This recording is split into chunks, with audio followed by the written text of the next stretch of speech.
Welcome in to this edition of the MPW Digital Postgame Show. I'm Chase Parham.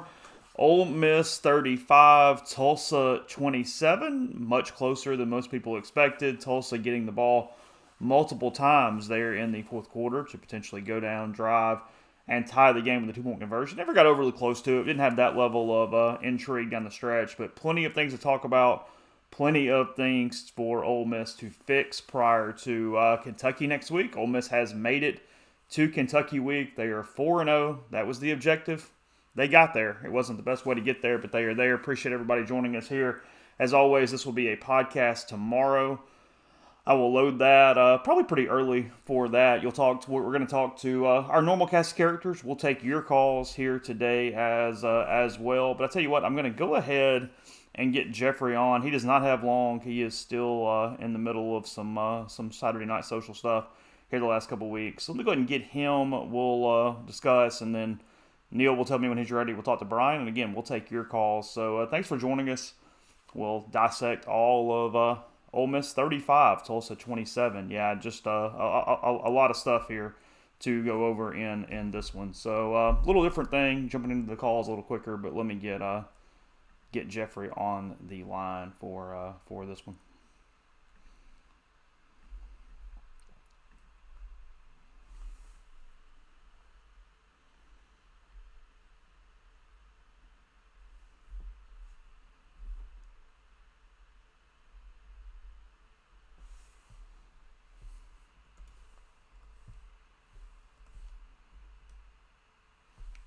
I know it's bad pod, but I can only do so many things at once.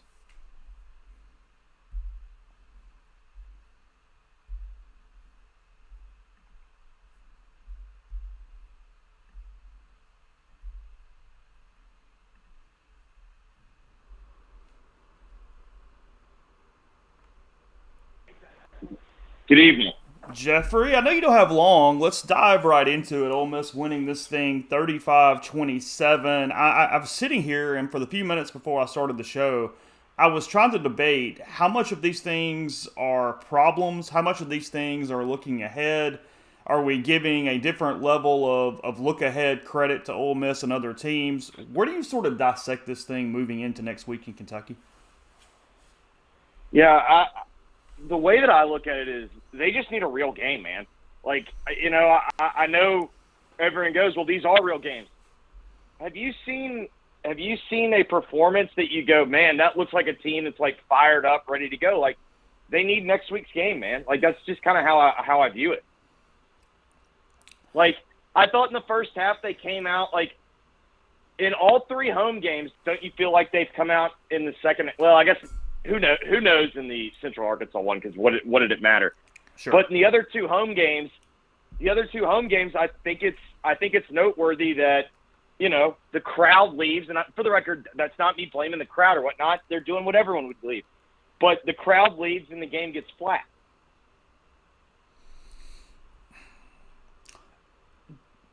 You're right. I agree with that I mean, completely. do you disagree with that? No. I don't. I guess what I'm trying to say is, I think that is what I wrote that at the start of my observations. I said, look, you can't talk about Arkansas, Missouri State, and that being close, but go, yeah, whatever, or Kentucky and whomever who they played, and they kind of scuffled a little bit, and Ole Miss. It's the same sort of principle. It's just that, again, as you said, we're 4 weeks into this thing, and Ole Miss still really hasn't played a game, and it's going to get real very fast next week. I guess more my thing is I went into this week, and I didn't think Tulsa would show this to us, but no one had tried to run right at Ole Miss. And Tulsa's ability to kind of run right at Ole Miss, I know it wasn't the game plan. I know it caught Ole Miss off guard considering what Tulsa typically has done this season. But when you're talking about matchups in Kentucky next week and things moving ahead, I just sort of wonder, and I throw this big question mark up there on, when teams go right downhill at the Rebels, is it simply a problem, or was today an anomaly in some way? Well, I don't know. So for me, one thing that I thought was interesting is I feel like this is the first game that their defensive line hasn't really controlled the line of scrimmage. And so the question for me is that because Tulsa's so much better than the team? Tulsa's so much better than the team that they've played. or is it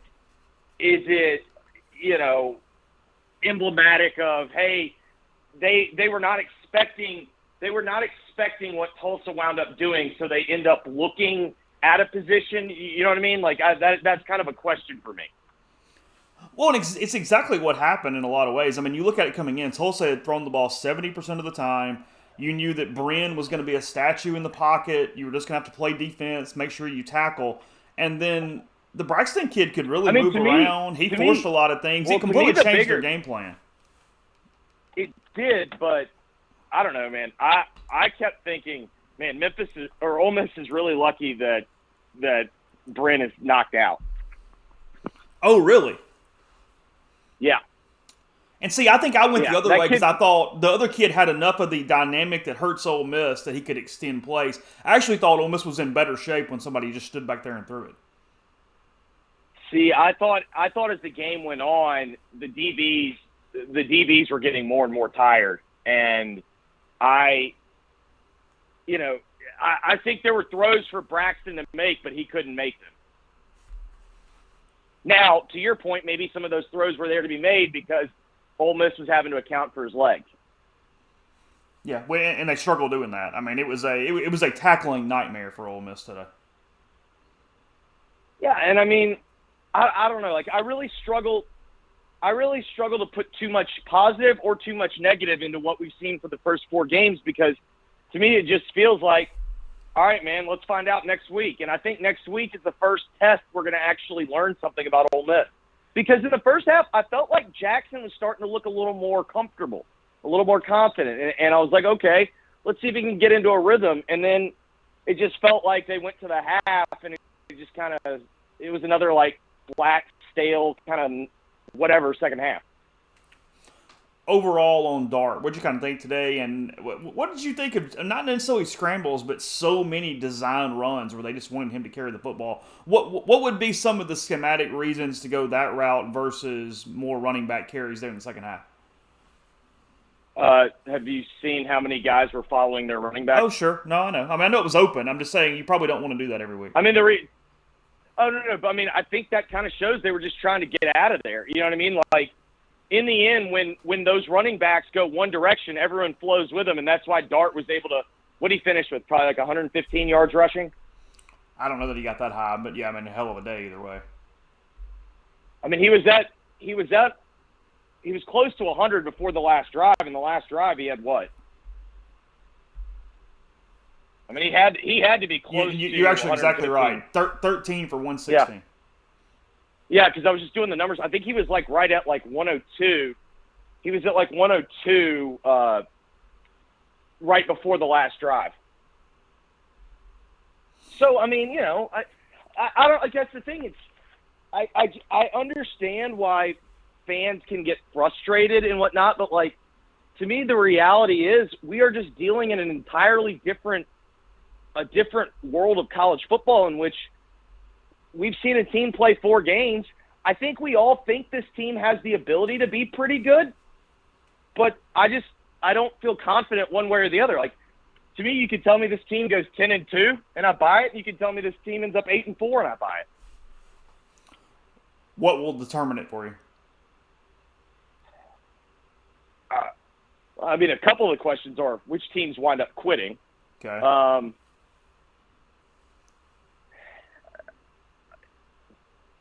I mean, the season's going to boil down to, you know, does Auburn fall apart?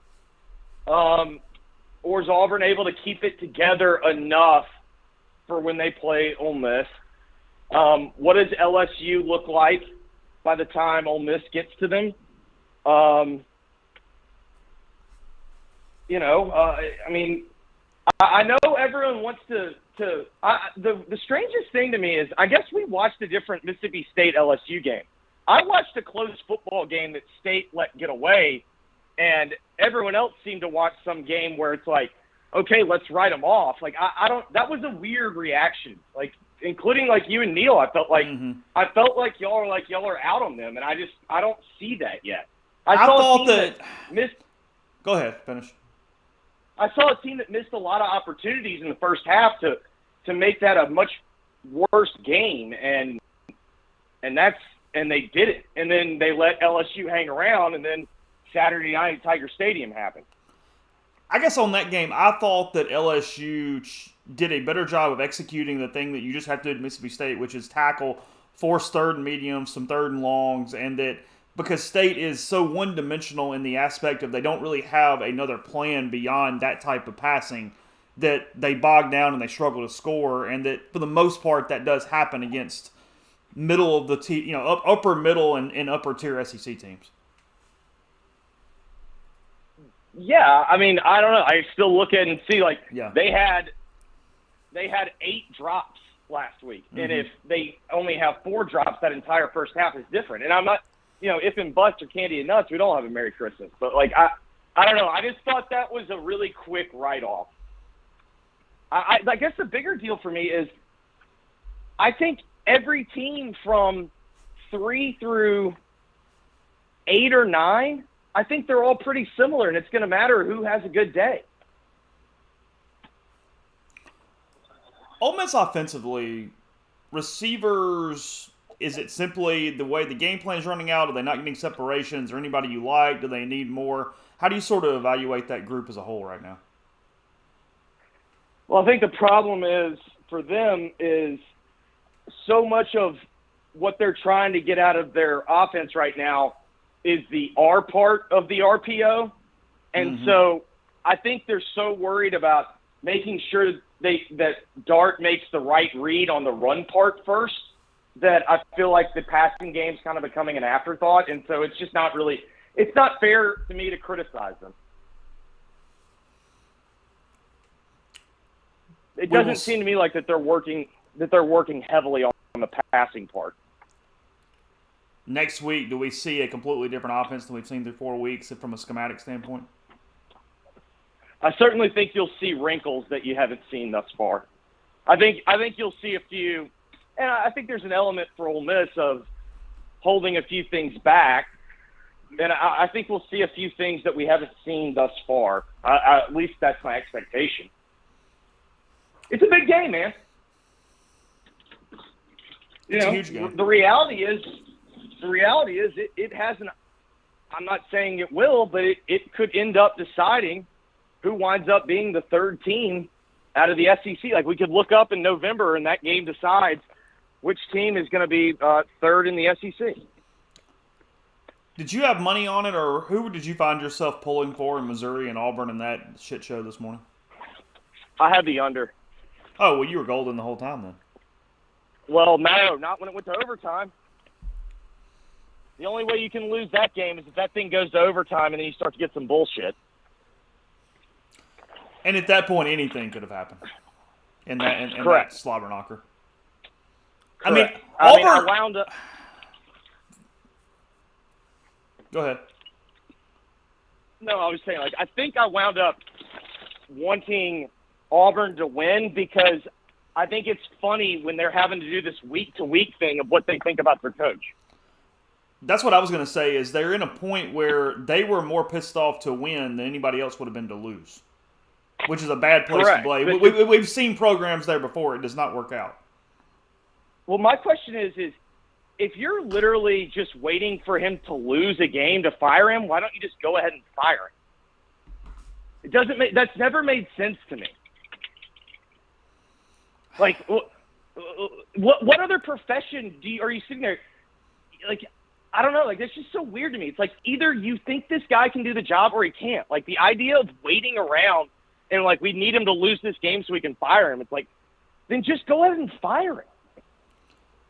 They are so – you always want the buyout to go down. You're always hoping against hope that it – like, because that's the thing. Like, Auburn has no prayer of being good. It is literally, are they going to be mediocre enough to tread water? That's it. Hey, all right, I got to go. You're good. All right. All right. Jeffrey was running short on time there, so I appreciate him giving us a few minutes. We will we'll go to Brian in a couple minutes. Give me 1 second to tell him kind of what's going on.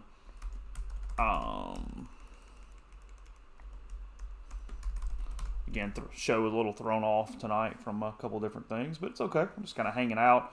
Arkansas up 14-0 on Texas A&M right now. A&M appear to be driving last that I saw, so we're keeping eyes on that game. I'm seeing in the thread Georgia Rebels saying Iowa up 7-3 because of a pick six. That is very own brand there for the Hawkeyes. What else is anybody watching tonight? What are we doing? Yeah, you guys got to chill out a little bit. The Kentucky's going to kill Ole Miss because of the way this game went today. That's not accurate. Get off the ledge. Kentucky may win the game, but it's not going to be all because of what today looks like. Again, it's what I told Jeffrey. It's what I wrote. Was it pretty? No. Do I have concerns about Ole Miss's front with teams that run downhill at them? Yes. Steven Anderson for Tulsa had a really good day breaking tackles and running at Ole Miss. Ole Miss had its worst tackling game, definitely of the year, but I guess probably at least since Arkansas last season. I put in observations that Ole Miss only missed 4 tackles last week against Georgia Tech. That was the fewest of the Lane Kiffin era, and that went completely the other way today. Ole Miss did not look as well coached today. They were not in the right place. They didn't finish tackles. I mean, it was ugly. But again, you can't sit here and give everybody else a pass on the bad games. I mean, Florida barely beat South Florida last week and looked like hell doing it. You know, you've got Arkansas, Missouri State that was a really, really whatever game. You can't do all that in one direction and then go, oh no, this defines Ole Miss's season and they're for sure going to get hammered by Kentucky because of the way this game went. It just doesn't work like that. College football, as we're seeing, is so week to week in matchups. Evans did appear to come out on his own accord, so yes, he did look a little banged up. Jackson Dart was definitely favoring that left hand. I don't know to what extent it didn't seem to be affecting his play, but he was definitely holding that left hand. Otis Reese is out for the first half against Kentucky on a targeting call that, again, I guess by the rule is correct, but they have got to rewrite these things a little bit because the biggest takeaway for me from the targeting thing is that they are giving no allowances for receivers dropping into contact. It happened with Troy Brown last week. It happened to an extent with Otis Reese today. That if a receiver is protecting himself and ducks into contact, they are calling that forcible contact to the head area. And that just makes no sense. It really, really defies logic for me that a receiver can move into a targeting call unless they are jumping and falling down. You know, that's the thing. I mean, because that's the thing that somebody says Otis led with the shoulder, but they've changed these targeting calls now to where it is forcible contact to the head or neck area. It's not just crown launching anymore. So it's a bad rule from that standpoint. It needs to be cleaned up. They have got to find ways to change the calls where if receivers duck into contact without simply falling, if they brace themselves into contact, that should not be targeting if that's all it is. Yeah, that's my biggest problem. Pegues out, Coleman out was certainly a factor today. There's no doubt about that. Seeing that in the stream, yeah, I mean, 100%. I mean, that was a huge, huge, huge thing. I don't know how many injuries, but there was definitely some guys banged up. I mean, until we know, maybe hear some stuff tomorrow. Anything we get from Lane on Monday, but I don't know that tons of them were big or guys are out for weeks or anything, but there was nagging stuff that definitely cost plays. I'll be curious at snap counts when they get corrected on Monday. Again, I know they go out tomorrow, but Monday is when we put snap counts out because they have to go in and fix those things.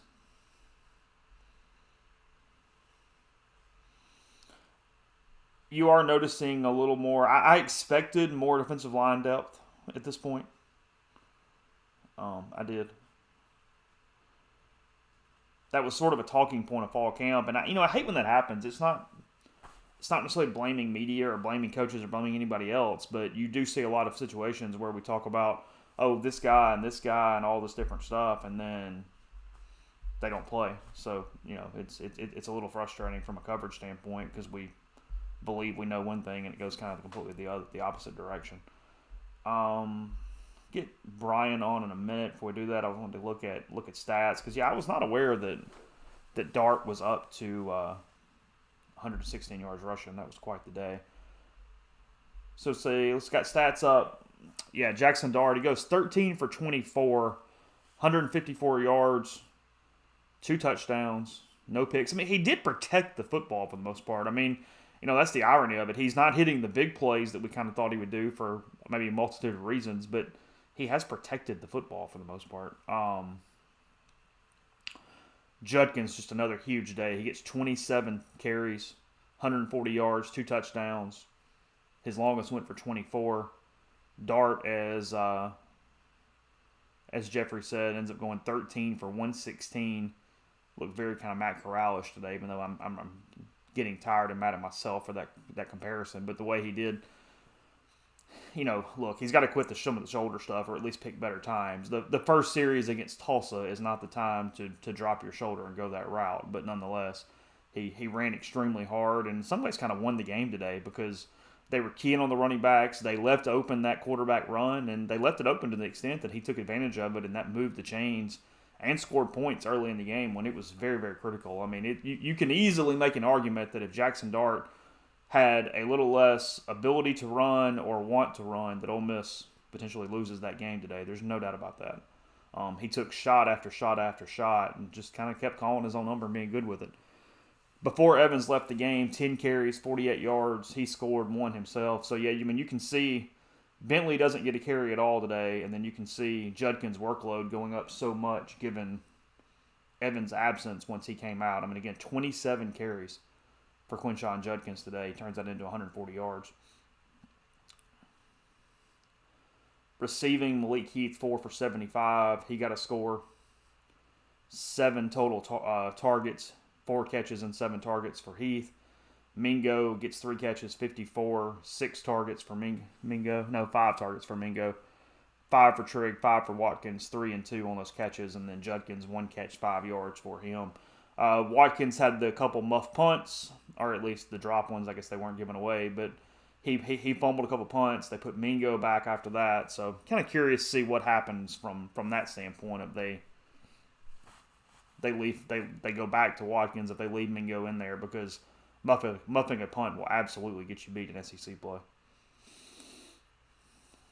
Yeah, some of the runs were designed outside with Judkins, but they were on keepers and reads from Dart. Yeah, Bentley's been banged up too. I mean, they are having a little bit of a running back issue to the point that, again, this is an if. This is 7:13 p.m. I haven't heard Lane. Y'all know more than I do from an end-of-game standpoint because I'm always getting this thing ready and getting started. If Evans is out for any considerable amount of time at all, it does make you at least wonder a little bit about Bullock if Bentley is out too. I mean, Ole Miss has to have more than one running back ready to go, even though their one running back is Quinshon Judkins. Yeah, look, Ole Miss played rusty. They were flat. Yeah, those are the only wide receivers that were targeted. There were only 3 wide receivers targeted. There was a lot of clogging to the middle of the field, I thought. Tulsa clearly was trying to take away the slot receivers to the middle, and then they were trying to take away the run game. Yeah, I mean, I know Willard's on the roster, but I'll be a little surprised if he gets considerable carries in the SEC. I mean, he's a hell of a 5th back or whatever it is we're talking about. Hudson Wolf still injured. I really don't. That's been a lengthy process. I don't know any major details there, but yeah, his back is a problem. I have not heard a ton of optimism regarding that, which I hate. Chase, do you think Tulsa could beat some SEC teams? I mean, on the right day, sure. I mean, they're fine. They're not bad. Now, look, Ole Miss should have scored more than 35 points. Their defense is very susceptible. I don't like Tulsa's defense for the most part. But their offensive scheme is really good. I thought their coordinator did a really good job with his plan with Bren and with his plan from Braxton, depending on what was going on. There's no doubt about that. Yeah, I mean, I thought he did a really, really nice job today. And then Ole Miss bogged down in the second half. I mean, they really did. They did not have much energy from that standpoint. Call Brian now, get him on, and then I will Probably hear from Neil before too long. I talked to him right before we started the show. He was getting a few things done. He had a column already ready, and then was going to be in a spot to get that done. So we'll get to Neil whenever he gets a time to come on with us and be done. Yeah, look, I mean, I hope not on Hudson Wolf. I mean, hopefully he plays, but we'll check periodically and kind of see what's going on, and we just don't hear a ton of positives there. Are you guys all watching Arkansas A&M, or is there something more intriguing on? I see Kentucky only up on Illinois 14-7 right now.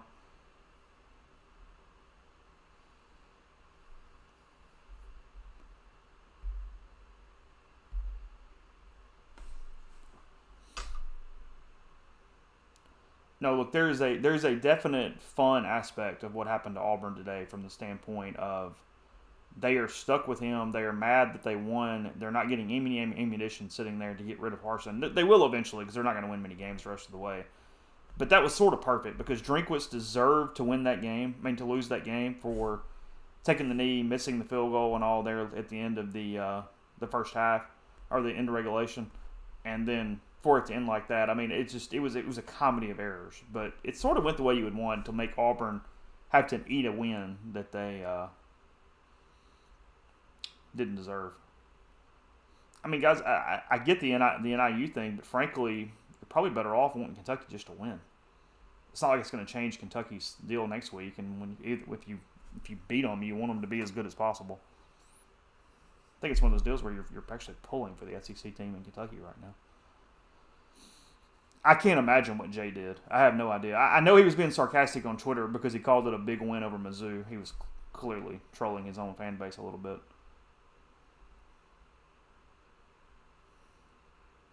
You don't have to pull for Kentucky. I'm just thinking from an optics standpoint, aren't you better off if they win? Okay, I mean, it's fine. Just my opinion. Ole Miss still in the running for game day next week. I don't know if they're getting it, but I know that the ESPN had it on a short list for next week. Although I still assume that Fayetteville for Arkansas and Alabama is the most likely destination should Arkansas hold on and beat A&M. But I think there's a decent chance for sure if A&M wins. I guess you got, is it Clemson, NC State next week, or is it Wake, NC State? Because that would be a problem too if it's Clemson. But ESPN had planned, still had Ole Miss in the running as of this week, to the point of making sure logistically they had rooms and things necessary for that. They do that with several different teams each time.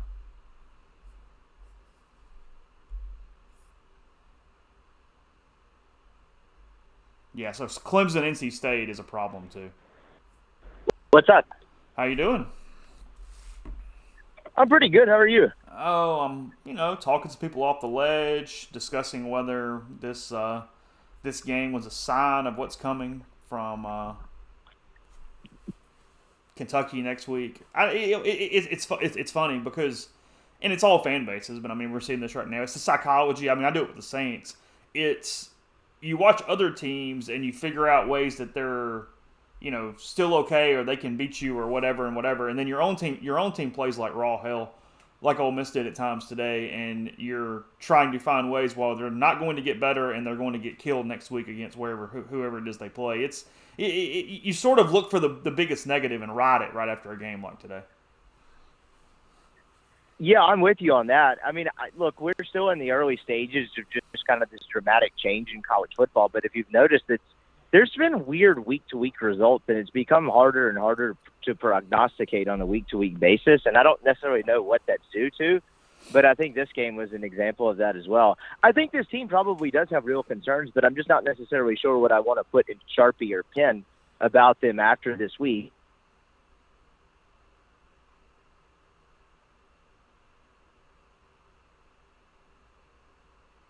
Still there, Brian? That sounded like a phone service issue, right? For the people on the stream. He's still there, but it just kind of went gone. Let's try him back, see if I can get him.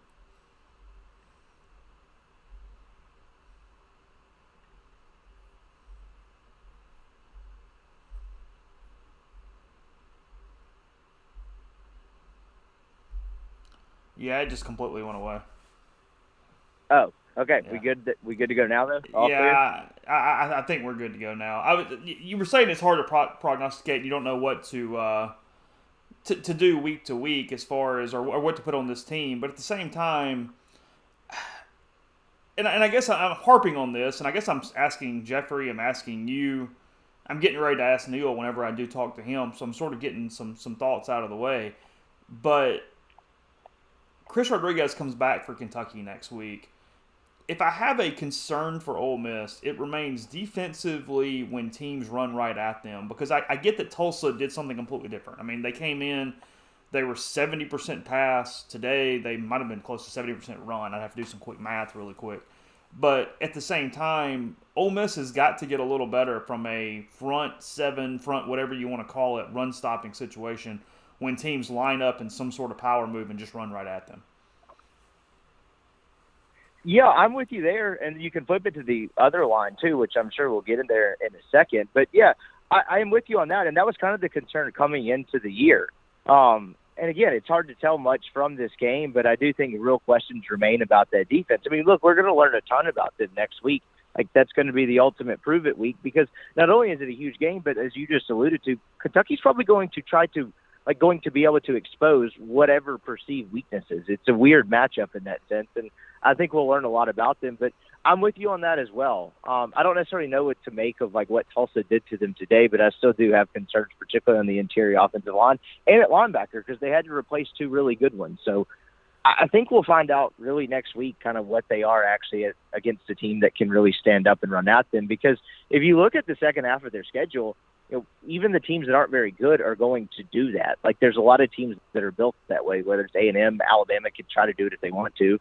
And I think we'll learn a lot about them against next week against Kentucky. You were pivoting, talking about the offensive line and needing to see things from them. Well, I don't think it's been great. It's so weird. They're a competent run team, but some of the pass blocking stuff hasn't been terrific through 4 games. Do you see the same thing? No, it hasn't. I mean, it's. I just don't. And know. you lose Caleb Warren today too, to injury too, right? Right. Yeah, and we talked about the whole time that Caleb has had some issues with snaps, but there've been even more issues kind of behind him. So in a lot of ways, I mean, Caleb is very critical from a center standpoint. So you don't know what that looks like. That thrust Brooks into more role today. He played more. I don't know. Yeah, A&M has botched the PAT, so it is 14-13 Arkansas after A&M has a hell of a play, but then A&M can't tie it because they screw up an extra point. I guess I'm almost shifting a little after listening to Jeffrey and talking it out with you, seeing comments in the stream. We just don't know.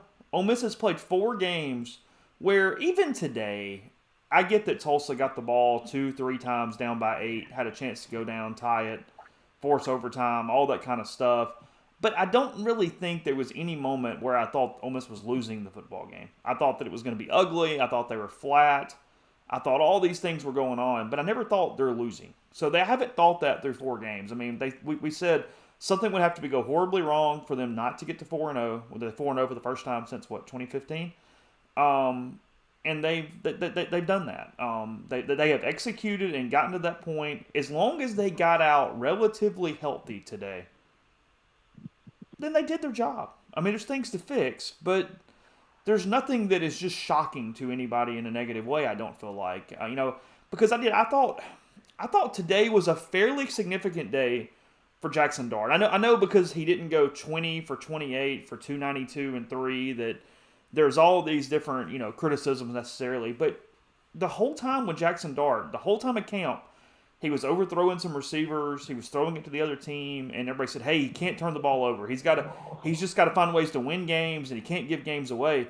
Jackson Dart won that game for Ole Miss today, he and Quinshon Judkins. Dart ran, he was tough. He frankly got abused a little on some short and intermediate throws. He got abused with some drops and things that should have been better off. And he just played a fairly complete game from that way. Now, look, he underthrew a couple long balls. I almost wonder if he's trying to avoid the overthrow and underthrowing a little bit because we saw that on some different passes down the field. But on a just get out of there from a win standpoint, I thought Dart played well today. I think he probably matured and grew up a little bit today. I mean, there was a lot of things about that game where he sort of just had to do what he had to do to win a football game. I'm seeing here now, Lane finally said in the postgame that Altmaier is the backup. I guess that means he said that Dart's the starter. I don't know. Tyler Wow, says... just dropping news bombs. Yeah, I don't know. That couldn't have been done on Monday, right? But no, Yeah, sure. So I'm with you on this, though. Remember the Vanderbilt game last year, right? 5 days before the Egg Bowl? And they sleptwalked through that game, and it didn't end up meaning a whole lot because they played a pretty good Egg Bowl game for about 3.5 quarters there. I don't know if this team has earned the benefit of the doubt yet to assume it's, something like that. But you got to think about where this game, where it was in this spot on the schedule, right? You just come off, you blow the doors off Georgia Tech. You've got a huge game next week. So it's an early-ish game against an opponent that you probably didn't prep for the same way you prep for against an SEC opponent.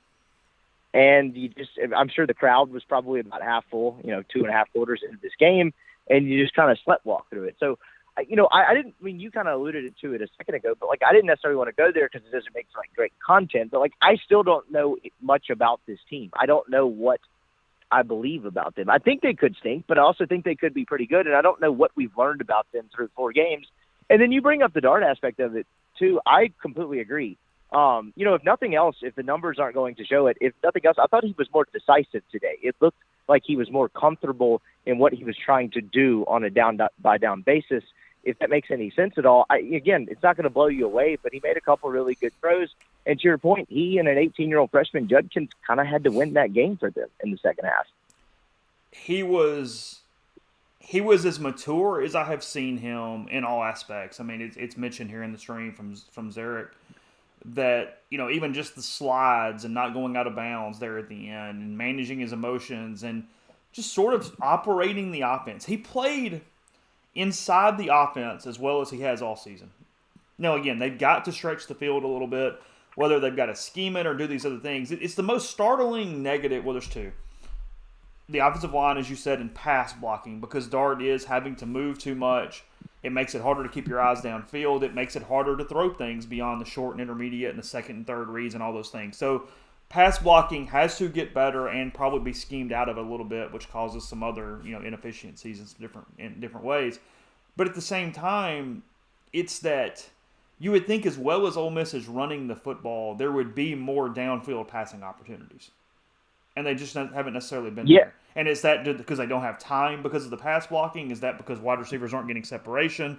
Is that because Dart is reading different things and throwing the shorter stuff instead? Look, there's no way for us to know that without a coach answering that question. It's probably a little bit of all 3 in some different ways. But that is probably the thing to me that says what will elevate this offense. It's to find ways to take the run game that is so successful and consolidate that into a passing game that does have more downfield potential. Because, look, they had a 31-yarder and a 30-yarder today, but that was Malik Heath on the really good throw from Dart down the sideline for the touchdown. And then that was Mingo, who just sort of made a lot of things happen with his feet and was not a ball that was actually thrown very far down the field. So it didn't have to be this crazy take the top off the defense deal, but they do have to find ways to complete passes and get down the field in a way of Dart at least throwing the ball into that 15, 20-yard range before it's called.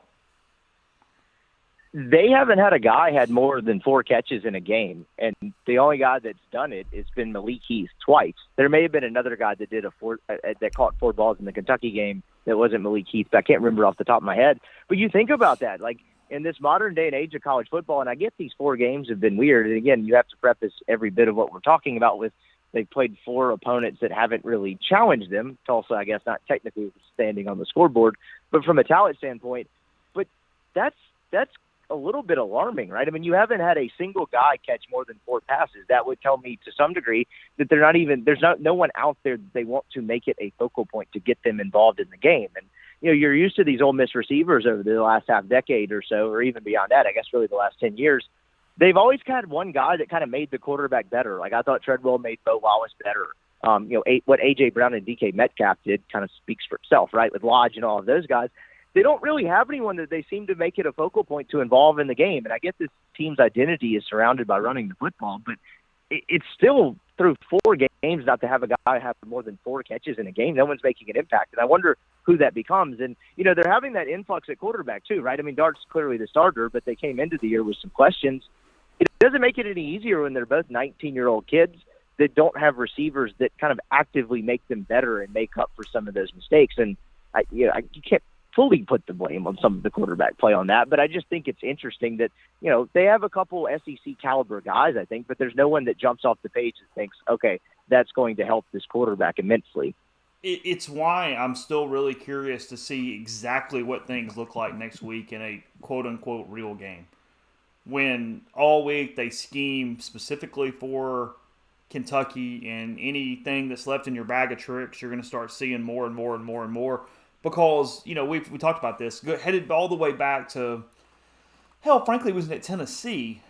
Kiffin has always found ways to highlight his playmakers and get them the ball in space. That is what his offenses are predicated by, is getting the ball to the best players and then letting them do something. I mean, it sounds simple, but not everybody does that. I mean, that is absolutely what has allowed Kiffin to be so successful. Whether it's Amari Cooper, or it's the slew of running backs at Alabama, or it's Elijah Moore, or whatever. We're not seeing that type of thing unless it is becoming Judkins. But even if it's Judkins, they're not necessarily doing a lot of things to get him the ball in different ways. You know what I mean?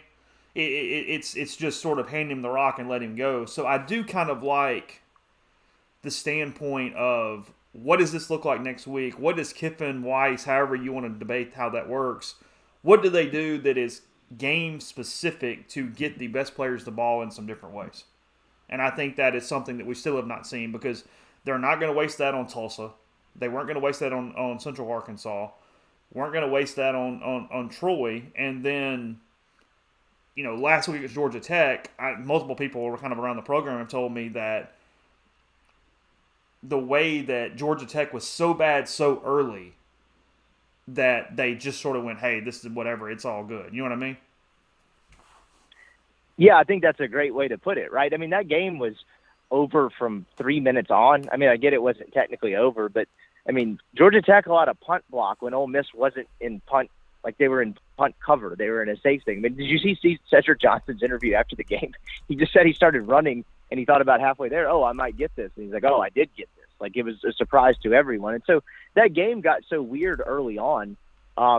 You're right. Like, it felt like they coasted through most of the second half. And again, all eyes point toward next week. I'm completely with you on that. I wonder who they're going to try to get involved and who kind of becomes their guy in space, because I think this team can be pretty good if it's really just Zach Evans and Quinshon Judkins. But if they don't have any sort of vertical passing threat, that's going to limit their ceiling a bit, like, tremendously. And I don't think that's any sort of breaking news. But I think they'll at least try someone on the perimeter next week to kind of get them involved, whether it's Michael Trigg, is it Jonathan Mingo? I don't know. I'm kind of curious to find that out, because it is the first real game they're going to play. But I'm sure that brings it to the other part of it that we were going to get to in a second. Evans leaves the game with a, quote, medical thing, whatever that means. And so they already didn't have Ulysses Bentley. I don't know if they're being super conservative, because it's Tulsa and the spot that they're in. But, I mean, that's concerning in its own right, is it not? Well, yeah, no, it's 100% concerning. I mean, yes, I mean, they need more running backs. You can't just continue to lose running backs and be fine, even when Judkins is the one. And look, yes, it is what they're doing. They're getting Evans and Judkins the ball. I mean, yes, that is the way they're scheming, but I think there are more ways to scheme that. I think there's more to go. There's more things in the tank to feature those guys, because, look, they are the most talented 2 players on the field. There's no doubt about that. Zach Evans, Quinshon Judkins are the 2 best players, period. But there are some different ways to highlight that and get it going. And I think you will see those things. Look, if you had some truth serum on Lane, he probably would tell you he's frustrated in some extent the fact that Jalen Robinson has not gotten involved as much as he has. I think you've gotten what you hoped to out of Mingo. I think Heath has done a pretty nice job giving that extra element. I think those guys elevate your run game because of their physicality. I think they do a good job setting edges for the most part when they run wide. But I do think you have to have that extra receiver to do just a little more. Because, yeah, you're not getting much out of Trigg in the passing game. That's not looking like maybe what Ole Miss hoped from a ceiling standpoint. Remember, he's still young, only in his second season. But when you look down that list, it's much more what you're talking about as far as nobody having more than 4 catches. But it's even beyond that. It's also just they're not getting people in the rhythm of the offense. I thought that Jordan Watkins got into it a little bit last week against Georgia Tech, but he was a little more of a non-factor today.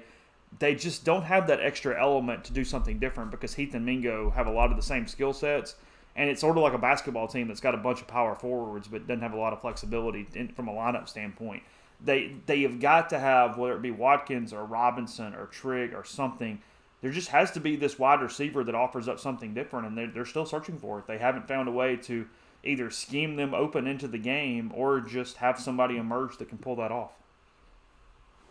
And beyond those guys, what are the other options? I mean, look, I could have missed something here, but Knox, does he just not play? Like, I didn't miss an injury thing, right? You know, beyond those guys you just listed, like it has to come from them because there's really nothing else. I mean, I feel like we heard a decent bit about Knox throughout camp, enough to where I thought he would contribute, and he's just not playing. Again, I don't know if that's an injury thing. I could have missed something, but you're right. I mean, you're seeing who it could be on the field. I just wonder who it turns into. That, you know, like you mentioned, Trigg hasn't really been as advertised so far. He's super young. Again, it could just take some time, but there's no one that stood out in that regard either. I thought that Watkins and Heath have done, kind of a nice job so far, but that's really all you can kind of gather from that, I guess, to that point. And again, I think they'll try to do it. I just wonder who that becomes next week because, again, your guess is as good as mine. No one has stood out enough. And so I'm kind of curious to find out because I do think Kentucky will make them, be more of a threat in the vertical passing game than they've been through 4 games. It's been a weird start to this year, right? I mean, you've covered Ole Miss a long time. When's the last time they've done the 4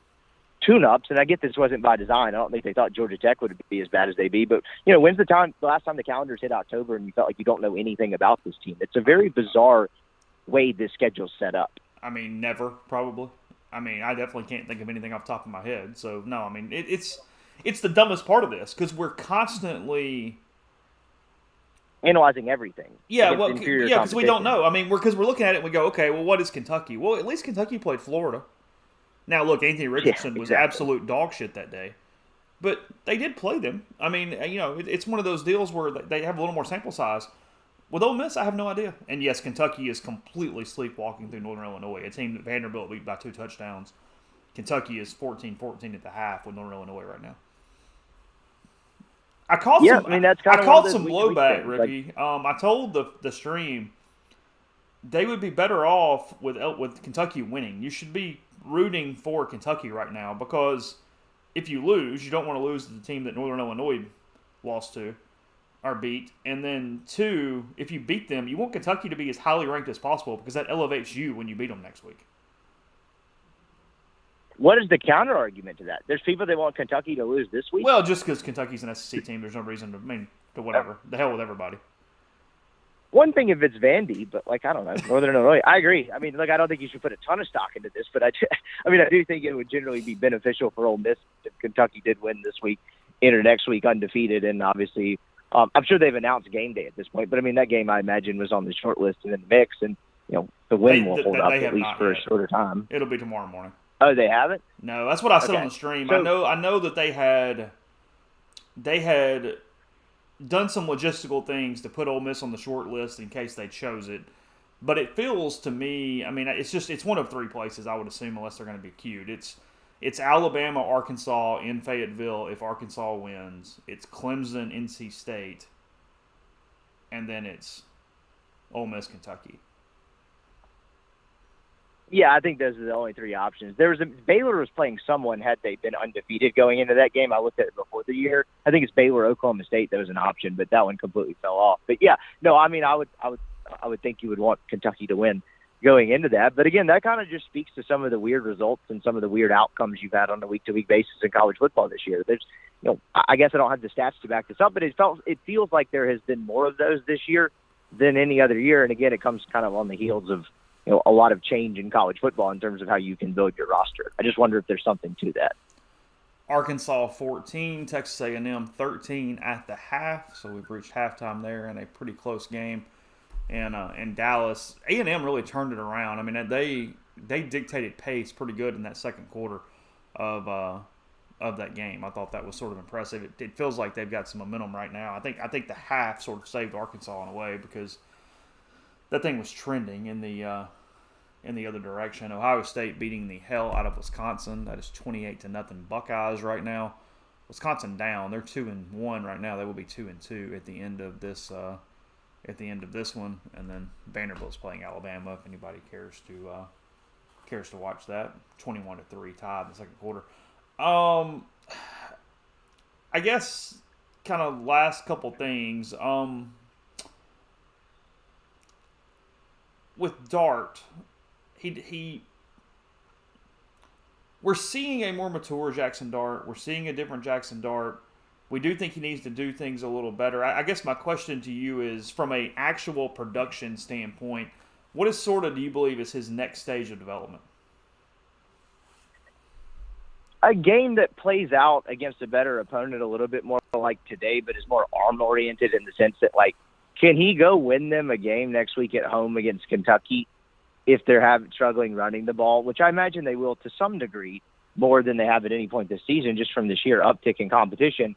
But, like, if it's a tight game in the second half, like, can he go win you a game, at home? It's one thing to go do it in Bryant-Denny Stadium like Chad Kelly did, right? Or, a couple of the Bo Wallace twins. But, like, is he an asset enough? Can he go win a game at home in the second half and throw the ball, 16, 17 times in a half and kind of keep drives going when everything else isn't going bad? And I know that's not really like a concrete answer from a numbers or a statistics perspective, but I don't think anything about any sort of stats, particularly baseline stats, have told us a whole lot about Dart so far. I mean, nothing's blown it off the page, and he has his flaws, and I think he's had some good moments and some bad moments, but the numbers wouldn't reflect, that he's kind of an asset at all. And so I think it's things like that. It's more intangible things, like how much do they trust him too, right? I mean, that they're running the football pretty often because they're having success with it, but I imagine there will come a time where that doesn't happen.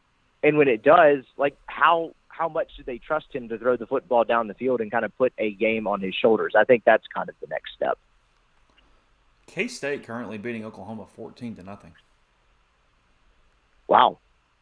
They're a pretty good team. I know they had, again, weird result last week, right? They lose to Tulane, even though Tulane's got a pretty good club. But K-State was supposed to be pretty good. They got some votes to kind of flirt with the top of the Big 12 this year. They have the Martinez kid that played at Nebraska for 9 years between him and his brother. Like, I think they're pretty good. That kid has got to feel really good to just be out of Lincoln in a place that actually cares and sort of operates in a normal football environment. I would imagine so. I mean, Lincoln this time of year during this season, that doesn't look like a great time. I'd rather be the quarterback anywhere else. What channel is K-State on, people? Oh, I found it. Never mind. Fox. Okay. That's got to be a Fox game. Yeah, it's Fox. I was going to FS1 for some reason and was like, no, that's not where it is. Were you shocked that Ole Miss opened as a 4-point favorite against Kentucky, or is that about what you would have thought? That seems a little steep. But look, I guess, home. No, that's not overly surprising. I would have guessed it would have been between 2 points and a pick 'em. But 4 points, no, that's not overly shocking. Because, again, I'm not sure how good Florida is. And credit to Kentucky for going down there and winning that game. They have, more of a resume win than Ole Miss does at this point. But I don't know if we know how good they are yet. We think they're probably pretty good. So, no, I don't think that one shocks me. That's a little higher than I thought, but nothing crazy. Yeah. All right, bud. Enjoy the rest of the night, and we'll talk again next week. Sounds good. Have a good one.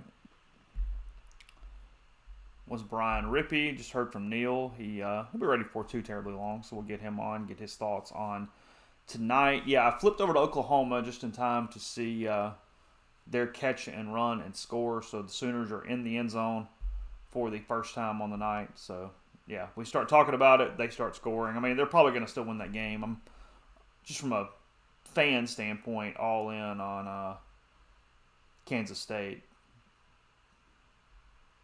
Deuce Vaughn, the reason for that. Yeah, attendance did not appear to be very good today. I'm just not surprised. I mean, it's not even necessarily that I'm ignoring it or anything else. It's just not a shock. While we're waiting on Neil, I'll go ahead and throw the phone line up. If anyone wants to call, go ahead and do that. You can check in. Again, they will be ready before too long, but the number is up. 662-259-7556 is the phone number. Again, if you'd like to call and talk about it. Look, the attendance needs to be good next week. I mean, I assume Lane will mention it again on Monday. I still think he's doing it because in his mind, if that elevates it at all, why not? I mean, I think that's the goal. But I mean, I do think he's going to mention it. I do. I have no doubts about that. I think it's very possible he mentions it.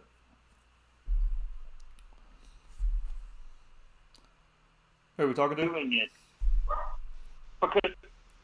Hey, is this Chase? Yep. Hey, it's Mark from DC. I've called several times the past couple of weeks. But anyway, so two things. I kind of want to talk about the attendance today. I know you were just hitting on that, so I just paused my iPad while you're doing. I'm actually watching the A&M game or was. But, I mean, you can't blame kids and people for not wanting to sit out in 95-degree weather in a game that, I mean, just think of me honestly. I mean, I went to college at Arkansas State, graduated there, and I went to every single Ole Miss game when I was in college. And I granted, my parents were paying for me to go to the games and have to stick with them. But, I mean, games are expensive. Gas is expensive. I mean, you can't go to every single game and expect every fan to show up. I mean, especially when you can sit at home and watch it on TV. I mean, it's Tulsa. You got a huge game next week, and you're going to reel off. You got Auburn the following week, not the following week, but later. Then you have State. You have Alabama. I mean, it's expensive. I mean, with inflation and everything else. I mean, I get not going to it. And as far as the game, we absolutely just slept through that. And if you look at last year, Liberty was before A&M, slept through that, and ended up just pretty much dominating the A&M game. And then Vanderbilt, the week before Mississippi State, slept through that and pretty much dominated the Mississippi State game. I mean, do we look good? No. I mean, we look absolute like dog crap. But I mean, they were clearly looking forward to Kentucky. I mean, look at Georgia today. I mean, heck, Kent State put up 22 points on Georgia at Georgia. I mean, I honestly think you're going to see a completely different and focused Ole Miss team next week. Your thoughts? Two things. One, I'm reading from the stream.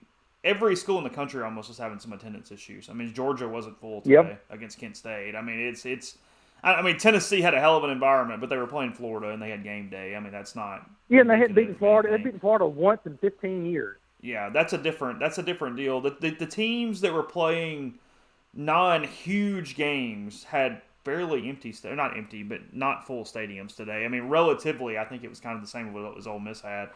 I just think it's I think it's the world we're in right now in a lot of ways. Yeah, next week is going to be a zoo. It is absolutely going to be a zoo. And if next week is 52,000, then we can get on here and we can bitch about the attendance because it will be completely justified at that point. No, I don't think it will be. I think it will be a touch late arriving from a logistical standpoint of getting parked, getting into the stadium, because when you have to have the passes to get on campus and all those kind of different things. But I think by the middle of the first quarter, it will be pretty packed today. Yeah, again, Lawrence it's not a good comparison. That's Kansas after they've never won in the world. The student section is in a bad place. Keith knows that. It should never have been moved to where it is. That should be visitors for the most part, and then whatever else it has to be.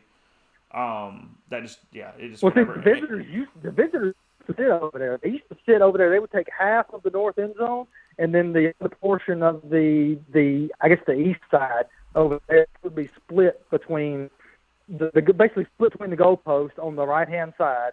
And that's where they used to go back to that. And the student section basically needs to go back to the south end zone. They sit in the south end zone when I was in college before I moved to DC. And granted, obviously I thought the atmosphere was a lot better than having all the students baking out there in the south end zone or north end zone. And then for your other question, look, I mean, it's week to week. I mean, the goal in college football, I mean, to borrow a cliche, is literally just survive and advance. It's a goofy sport in the most positive, fun way that I can say that.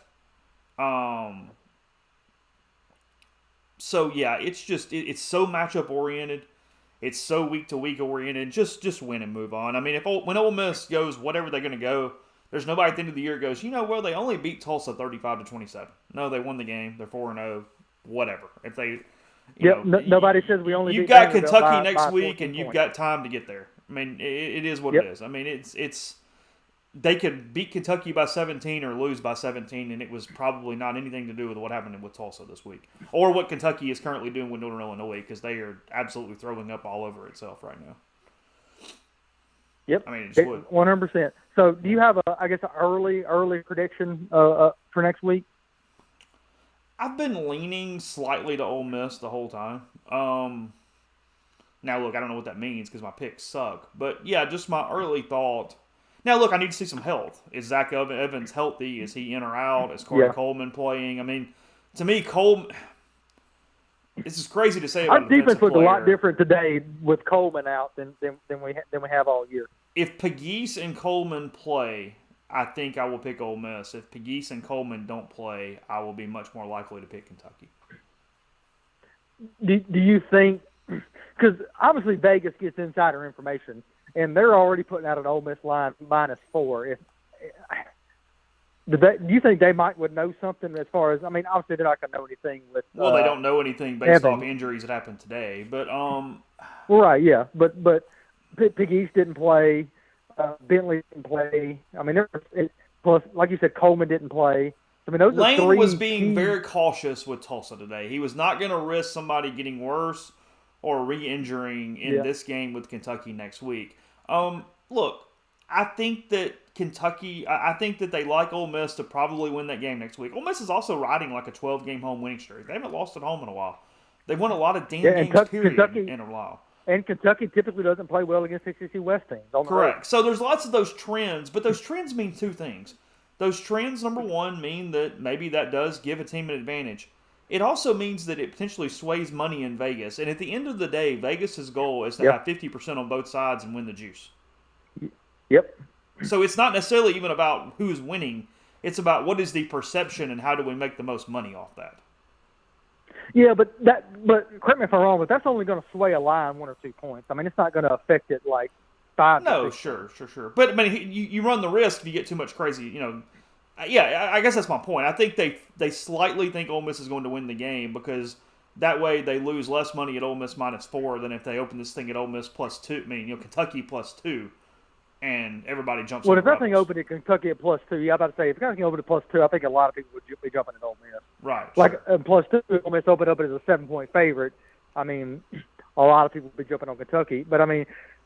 Ole Miss at -4. I mean, it'd be interesting to see how it moves either way throughout the week. But I mean, that almost wants me to take Ole Miss just because I mean, heck, a touchdown win. I mean, that's an easy cover. Yeah, no, I agree with you 100%. So. All right, well, I'll hang up and I look forward to the rest of the show. All right, thanks. All right, thanks. Still waiting on the word from Neil. So if again. Guys want to jump in, number up on the screen, 662-259-7556. Yeah, look, the Tulsa's not a bad team. I still contend that the backup quarterback was a worse matchup than the starter for Ole Miss. Now, it also means that Ole Miss needs to get better before they see KJ Jefferson. These running quarterbacks can absolutely hurt Ole Miss with what happened today. They've got to tackle better. I mean, it was a tackling nightmare from the Rebels. I mean, it really was. But I think that the way Bren was just this statue in the pocket, that was a better off thing for Ole Miss. I do. I 100% contend that the backup quarterback was giving Tulsa a better chance than had the starter stayed in. Because Ole Miss had sort of solved that. Tulsa went down, scored the first 2 times. They go up 14-7. They get the 1 lead. It's the first time Ole Miss has been behind all season. And then after that, Ole Miss sort of solved that. They were pretty good the rest of the first half. All the way through Bren leaving the game. Ole Miss had figured out the adjustments for that point. Yeah, and the game's in Fayetteville where Ole Miss does not play well. Oh, that Judkins jumping on that early snap, and I mean, looking back, that thing was critical as hell. Yes, Joe and Robinson is banged up. That is correct. Stacy, yes. I mean, there was a couple times there where either penalties bailed out Ole Miss or the would-be turnovers.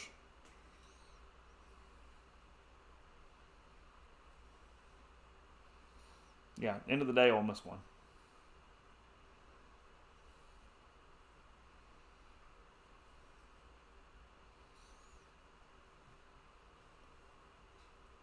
Just flip back to Arkansas and A&M.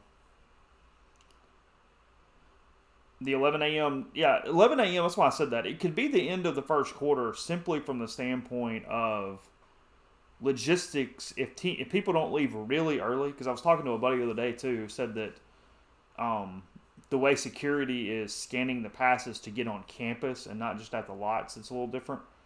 That's a different deal because it clogs it up getting on campus, and then some of the places where you're getting to your lots and just the way that works. So if you don't leave 25 to 30 minutes earlier than usual that you would leave for a different time game, if you're just going to the stadium from wherever you are, that is going to create a mess on getting to your seat. You're probably going to miss kickoff. So I would say late first quarter is when you really get a true sense of what the crowd is.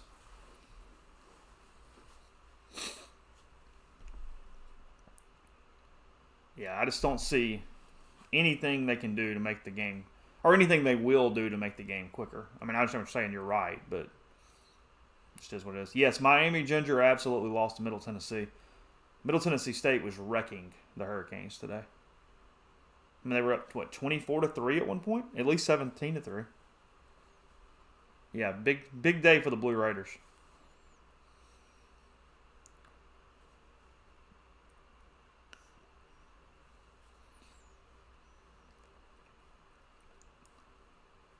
Kentucky has offensive line issues.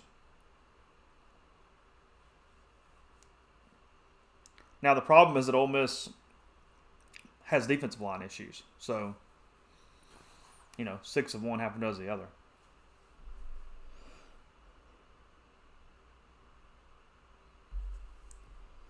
There are a certain group of fives that are only going to get better getting the lower, the guys who are not happy and transferred from these Power 5 programs.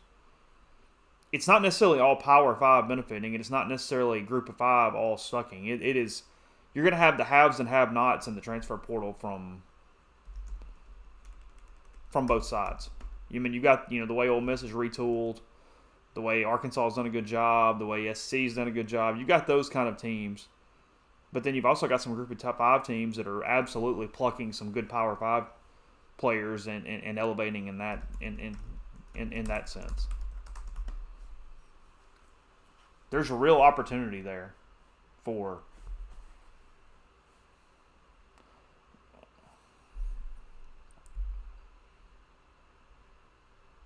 who are we talking to? Hey, Marv, South Georgia, man. Hi, Marv. How you doing? Doing well, man. Doing well. Have a quick question. We talked about, or I listened to y'all talk about, running dart so much, and Jeffrey even mentioned, saving some wrinkles or whatever, and talking about how they were really keying in on the running backs.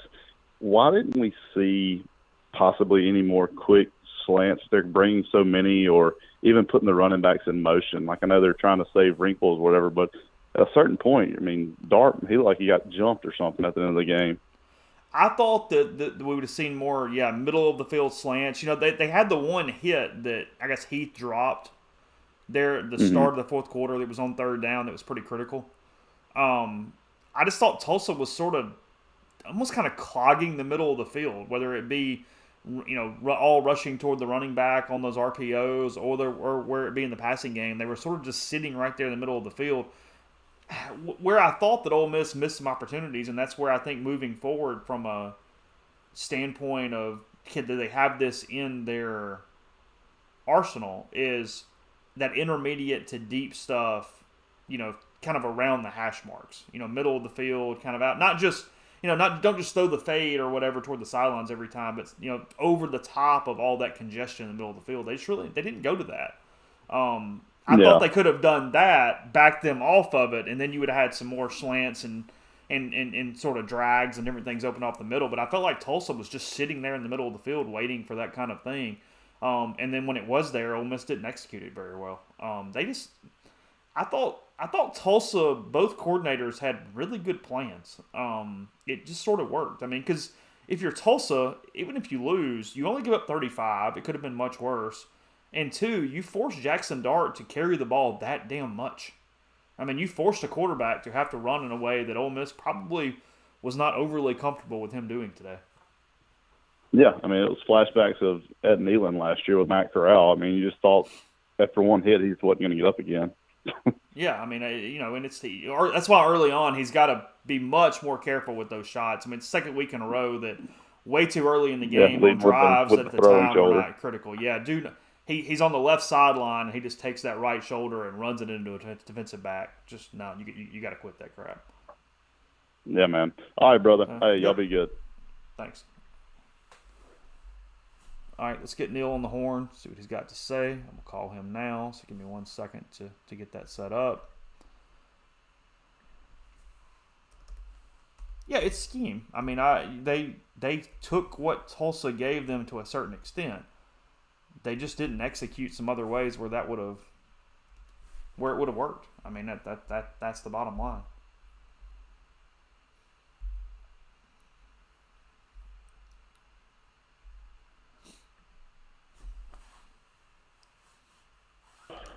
Ready to bash everything? Say they're going to go 3-9. Talk about the attendance. What are you thinking? I mean, I don't. Meanwhile, Kentucky is completely comatose in Lexington tonight. I mean, just Well, like rolling let's over. go here. You need to poke them with a stick a little bit. Yeah, let's go here. Do you think Georgia's only 16 points better than Kent State? Because I don't. But the Georgia kids are human.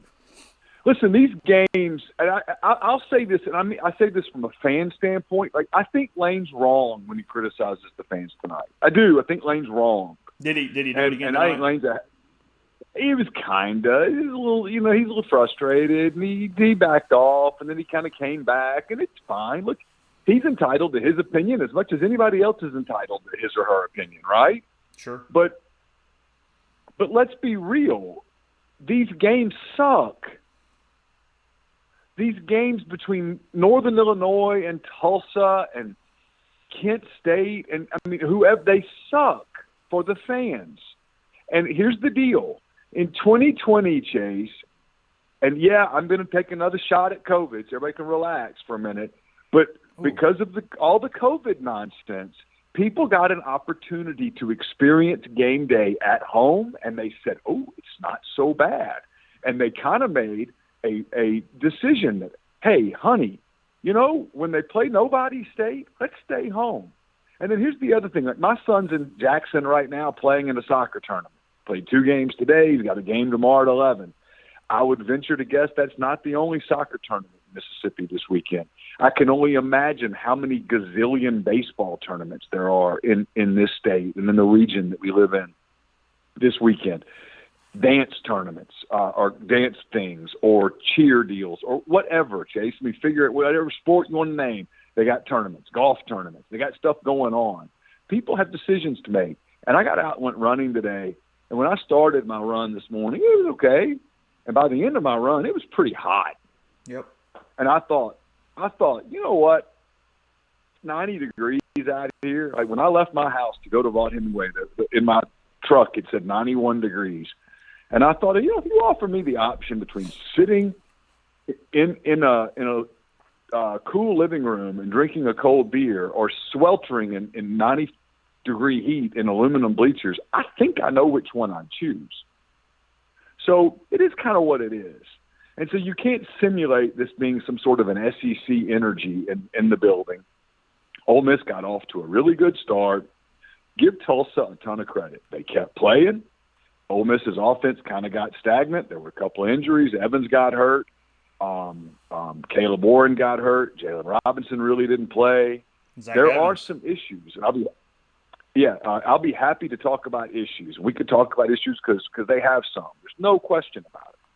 But I just refuse to go litmus test on Ole Miss based on an outing against Tulsa any more than I'm willing to go, I don't think Georgia's the best team in the country anymore because they slogged around with Kent State today, or any more than we did last week when, if you remember, I was pretty consistent on this last week when everybody's like, oh, Missouri State gave Arkansas hell. Arkansas sucks.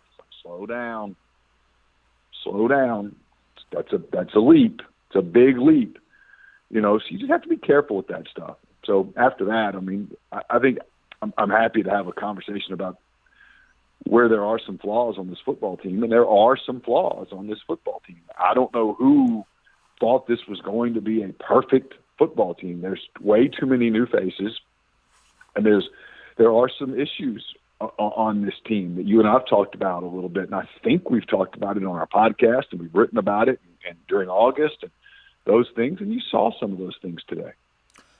Speaking of, real quick, we'll come back to it in a second. A&M has completely dictated tempo of this game since it was 14-0. They have found a gear that we have not seen from them all season. Yeah, and I think that play, the Jefferson, I guess it was a fumble or whatever down there, like at the 2-yard line. Or a 13-point swing. And I saw Pittman just a minute ago say it to the sideline reporter that, he was really having to tell his guys, hey, we still had a lot of football left, that they were really defeated with the way that half played out. That was an emotional swing play because they're getting ready to go in there and be up 21-7. A&M, to their credit now, they've really played on the defensive end, and now they look like they've found a little bit with Johnson on offense. And we just got to be careful with just writing the verdicts on football teams in September. The season is a long season. There are ups and downs and plateaus and valleys and everything in between for just about everyone. Some of the overreaction to stuff is wild. A&M's got a ton of talent on that roster. Jeffrey and I disagreed. Where did you feel on whether Ole Miss was in better or worse shape depending on which Tulsa quarterback was in the game today? Well, I'm going to tell you what now. I thought Bren was really good. He made a handful of really good throws. Now, he's more of a sitting duck back there. Yeah. Ladarius Tennyson talked about how the I can't think of his name. Is it Braxton. Braxton. I wouldn't say Baxton, but I knew that wasn't right. Braxton. He was really athletic and slippery and moved around, and he's a big, strong kid, and I thought they struggled with him. I don't know. They probably would have been better served with Bren being in there the whole game, but, I think he hurt his knee, and he tried to go, and he just couldn't. And the other kid came in and was a completely different kind of quarterback and gave him fits. They had a hard time bringing him to the ground. I know nothing about them. I'd assume Montgomery handles most of their offense stuff because he's sort of known as that guy at Tulsa. And really interesting plan against a team that you're probably not beating to completely go off of script, because they came in throwing the ball almost 70% of the time, and not even necessarily after just with Bren out. Even when he was in, they really dictated a lot of run game and up their run pass situation there. And you wonder how much of that was what they had planned, what Ole Miss was showing, or frankly the fact that Ole Miss has struggled with downhill running games when it's coming right at kind of their front seven. Did you watch the Pete's Pigskin preview? I did, yes. Pete kind of pointed out some of this, that, when you leave the box kind of empty, kind of thin, that they will run it. That if you show that, hey, we'll sorry, I was trying to plug this computer up. If you show that, hey, we're not going to populate the box, they'll run at it. And I thought that's what they did a lot today. Ole Miss came out in a 4-1 front. They were trying to kind of Coleman didn't play, and so I think we're trying to, try something different, throw a little different look at them. But they ran looked to me like, and I'll be curious to see what Pete says because he knows football far better than I do. When Ole Miss only put 6 in the box, they just ran at it every time. They were trying to get them out of that, and weren't able to.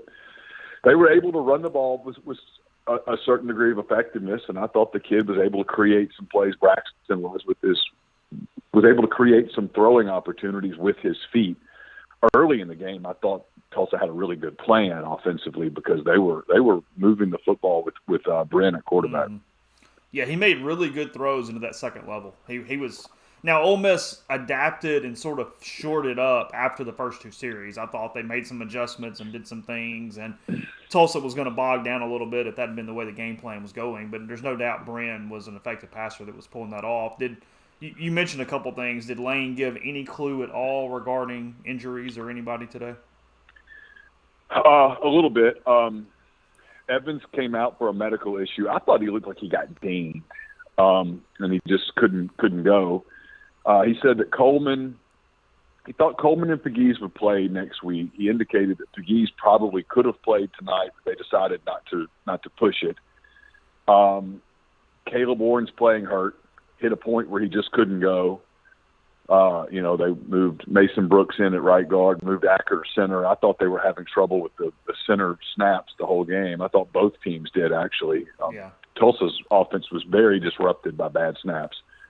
That's all. Lane's never going to go into a lot of detail. I think it's obvious he's frustrated with Jalen Robinson. And you and I talked about this when I was walking down to the field there at the end. Ole Miss has an issue at wide receiver, Chase.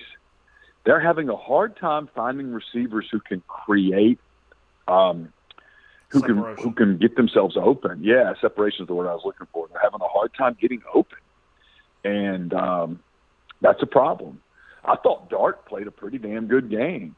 The only criticism that I would have of Jackson Dart, and he talked about it a little while ago, and I'll probably write about it a little bit either tonight or tomorrow morning.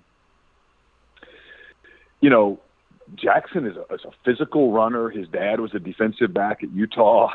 I think he considers himself a football player more than he does a quarterback. And yet, man, he's got to chill with some of that. Yeah, he is not a prima donna. He's not worried about the looks of it, but at the same time, let's stop ducking our shoulder. Let's quit doing that. That's going to get you killed. The people that tried to paint him like some California, skater boy, man. Hey, great effort, fellas, but you absolutely missed it. I mean, that is not who he is. Yeah, he is a physical, tough kid, and frankly, he's got to chill with some of it. He just does. I mean, he's way too valuable.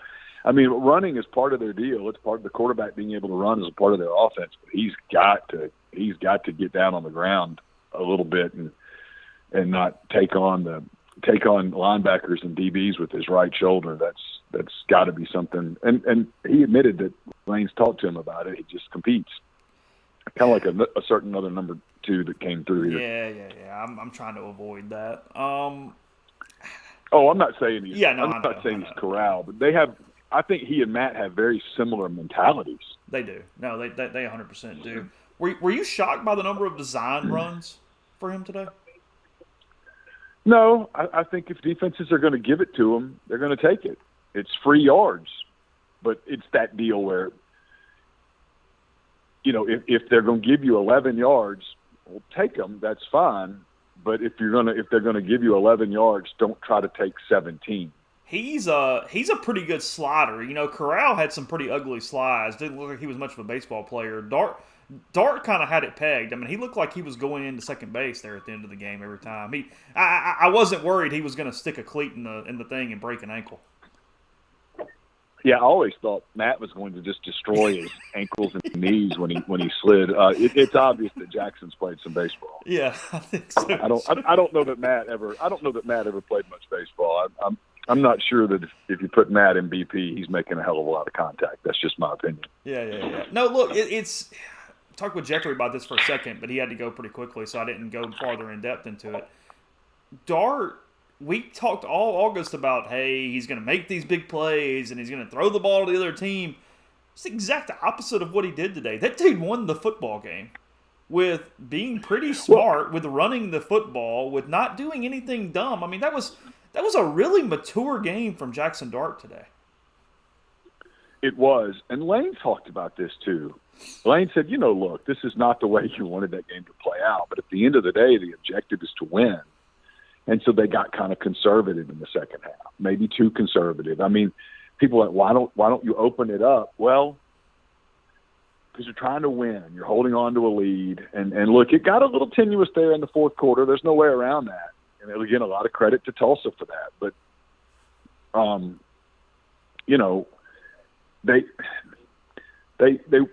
they weren't going to show everything. Lane said that, and then he kind of countered that with, look, one of the things that you have to learn how to do is that when you have a team on the ropes, you've got to go for the kill. And, they've struggled with that a couple of times this year now against Troy and against Tulsa. But I know I'm jumping around. It's just the primary thought that crosses my mind is up 35-14. You can't tell me they didn't start thinking about Kentucky. Mm-hmm. And it burned them a little bit, but but they didn't lose the game. They held on, and I still maintain that we're now on the watch for we're about to find out a whole lot about Ole Miss. We're going to find out a whole lot about Ole Miss next week. We're going to find out a whole lot about Kentucky next week. It's like in the same way that we're finding out a whole lot about Texas A&M and Arkansas right now. I mean, when these teams start playing each other in these games that everybody's geeked up for, you learn a lot. And so we're going to learn a lot. And I don't know. I mean, look, I've told you this for a while. If you told me Ole Miss goes 10-2, I'm not shocked. If you tell me they go 6-6, I'm not shocked, or anywhere in between. So, I mean, it's a team that has flaws. It's a team that has strengths. We're going to start finding out a lot about these teams with these games coming up. Starting with Kentucky on Saturday morning. I mean, like right now, Texas A&M is really playing well. I mean, you're seeing a team that has improved. It's a big week of practice for Ole Miss coming up. There's some stuff they've got to fix. I mean, they've got to tackle better. They've got to protect the quarterback better. They've got to create more disruption with the defensive line than they're doing. I mean, I think some of the coronation of the Ole Miss defensive line over the last couple of weeks in certain circles has been a little premature. They've still got work to do. Oh, they got a lot of work to do. This thing is offensive line and at least pass protection. This is defensive line, and this is wide receivers. I mean, they won a game today with some pretty good stuff in the back end at times with Dart, and then Judkins, by God, just being really damn good and also being really smart. I mean, his balance to get that first down and not give Tulsa the ball back there at the end. Maybe the damn most impressive run of the day, and it was a 3-yard gain. And he had a play where he fumbled the ball. I had the binoculars on it. It was so funny because I was watching it live, and I was absolutely convinced that he never caught it, that he was fumbling the ball. Mm-hmm. But apparently they got it right. He fumbled. If he goes in there and he scores, it's a totally different deal. The pressure's off. But again, I mean, I've said this I think 3 times now. Credit to Tulsa. They kept playing. That's kind of who they are. That's their identity, and they've been in some close games this year, and they've played really hard. And they played really hard today, and I think you gotta give credit to them. It's probably not the worst thing in the world that Ole Miss had a game where their heart rate went up for a minute. That's probably a good thing. No, it's probably a good thing. Look, Lane said this. He said, first half was great. They'd come out and played another half in the second half like they did the first. They might have had a hard time getting their attention this week. They won't have a hard time getting their attention this week. No. They'll be able to do it, in the same way that, like I told you earlier today, we were joking around about it. I mean, for Kirby Smart, the manna from heaven today that Kent State played, that they struggled, that they were sloppy. After, you tell a bunch of 19 and 20-year-old kids that, man, you guys might be the best team in the country. You guys might be the best team in the country in the last 5 years. You guys, no one can beat you. Mm-hmm. Well, they hear that, not just media, but they hear it everywhere they go. And they're not only are they humans, they're young humans. And there's upsets in college football all the time. So I didn't think today was all bad. I didn't think today was all good. It was a football game. And, this team was kind of due. They needed to get challenged, and they did. today. They fell behind early, and they came charging back. And at that point, kind of what I was thinking was, wow, down 14-7, and they come score 28 unanswered points to kind of put the game away says a lot about them. And then in the second half, they just bogged down offensively, and they struggled a little bit defensively, and Tulsa kind of found a little momentum, and the rest. But none of it matters now. They're 4-0. Kentucky's going to be 4-0. Kentucky's going through the same exact thing that Ole Miss went through right now with Northern Illinois. But Kentucky's going to get to 4-0, and this is going to be a hell of a game on Saturday in Oxford. And if Texas A&M holds on, I think there's at least a decent to really good chance maybe that game day comes here, that it's a big environment, all of that stuff. And I don't think they'll have any trouble at all with crowds with Kentucky, and that will even further prove my point, which is that fans are smarter now.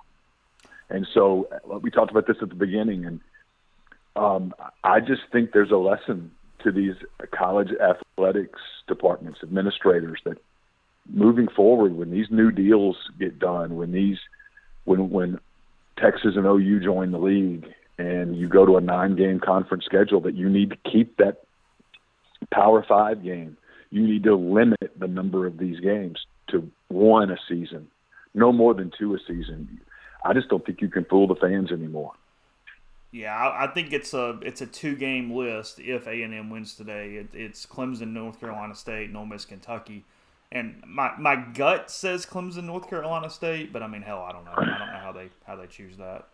Yeah, just the way I'm Clemson sorry, won today and all that. And I don't know what NC State's doing. I beating mean, the they hell out of probably are UConn. looking to go to an ACC game. I don't think it matters. Look, I turned that show on today. I get that it is just kind of the kickoff to the college football season and stuff. That is a brutal 3-hour watch if you try to do it like that. So It's just not a good show. It's really not. It's a show that has outlived itself. The truth is, the show on Fox is a better show. Oh, from a straight just game. Yeah, there's no doubt about that. It just doesn't have the cachet with fans. No, it doesn't. Was that the worst scenario for everyone in Auburn today? Because Drinkwitz loses, so Yeah. he's in terrible shape. And then Auburn, there's nothing about that where they think they're good or they're worth a damn. But at the end of the day, they won the game, and they're sitting there 3-1 when they go to bed tonight. Yeah, their fans were pissed off that they won because I think they saw a loss and they were going to get rid of him and get him out of there. They don't like him. They're not going to start like So him. why don't you just fire him anyway? Because I don't know. It's a great question. If it's me and I'm them, I just finish the season with him and I move on at the end of the year and go hire Kevin Steele because that's who they wanted to hire in the first damn place. And then they're going to lose then, too. That's dumb. Oh, I know. Well, I mean, hey, look, they are dysfunctional right now. They're the most dysfunctional team in the SEC West. Yeah. And it's not close. No, it's not close at all. Dysfunctional program. They're the most dysfunctional program in the West. Every other program in the West at least has something positive going for it. An identity. Auburn's identity is chaos. They're a soap opera. They're Young and the Restless. They win that game today. The kicker misses a field goal. The kid fumbles inside the one. And then, Harsin talks about it like, oh, yeah, we just persevered. It's like, no, you didn't. Shut up. And the then kid he said missed the easy field goal. He said the biggest problem was the outside noise and implied that the media and the fans were the problem. No, the boosters are the problem. Yes. The media's not the problem. The fans aren't the problem. He's not the problem. The boosters are the problem. He took a job that the people that control the purse strings there didn't want him to get. Yeah. And they ran the AD off, and now they're in the process of running him off. And, they get LSU at home. I don't know. Maybe they beat LSU. Maybe they don't. Maybe it's just a 1 week at a time thing. If they're waiting, then they have to go to Georgia. And by the time they get to Oxford, he won't be here. But there's no reason to fire him. No, there's no reason to fire him, but I think they're going to. And I don't know. I don't know who you're hiring.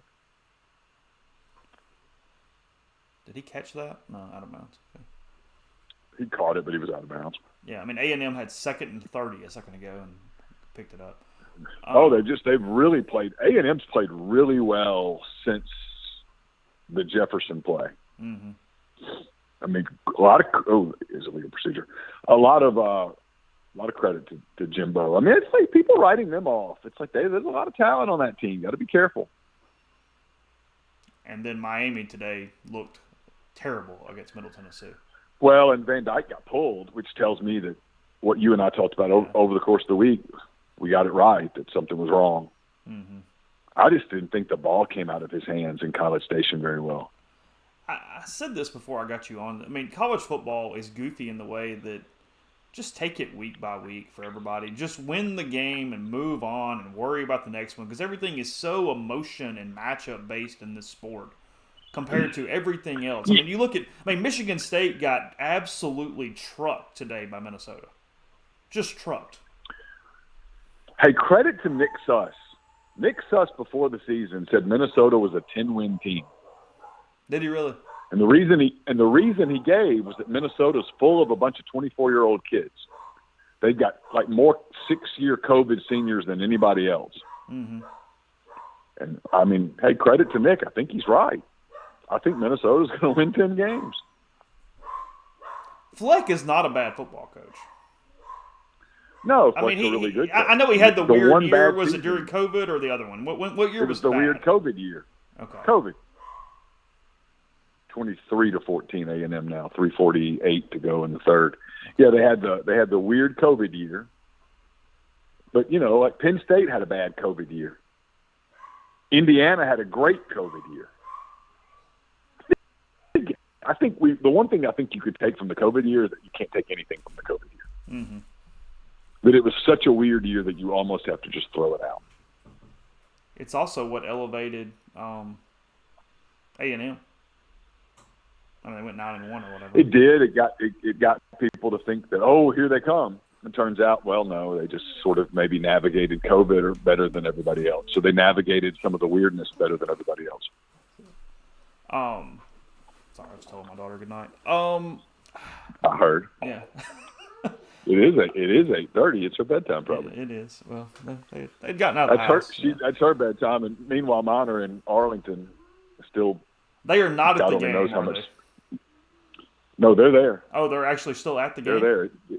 Oh, they're there. Yeah, they're there, and the family text is pretty funny. Third quarter made it through. I'm impressed. It's indoors. Okay. Again, all right. If you put a dome on Vaught Hemingway today, the kids would have stayed. It was hot. The people criticizing the students, they're wrong. Yeah. I'm sorry. They're wrong.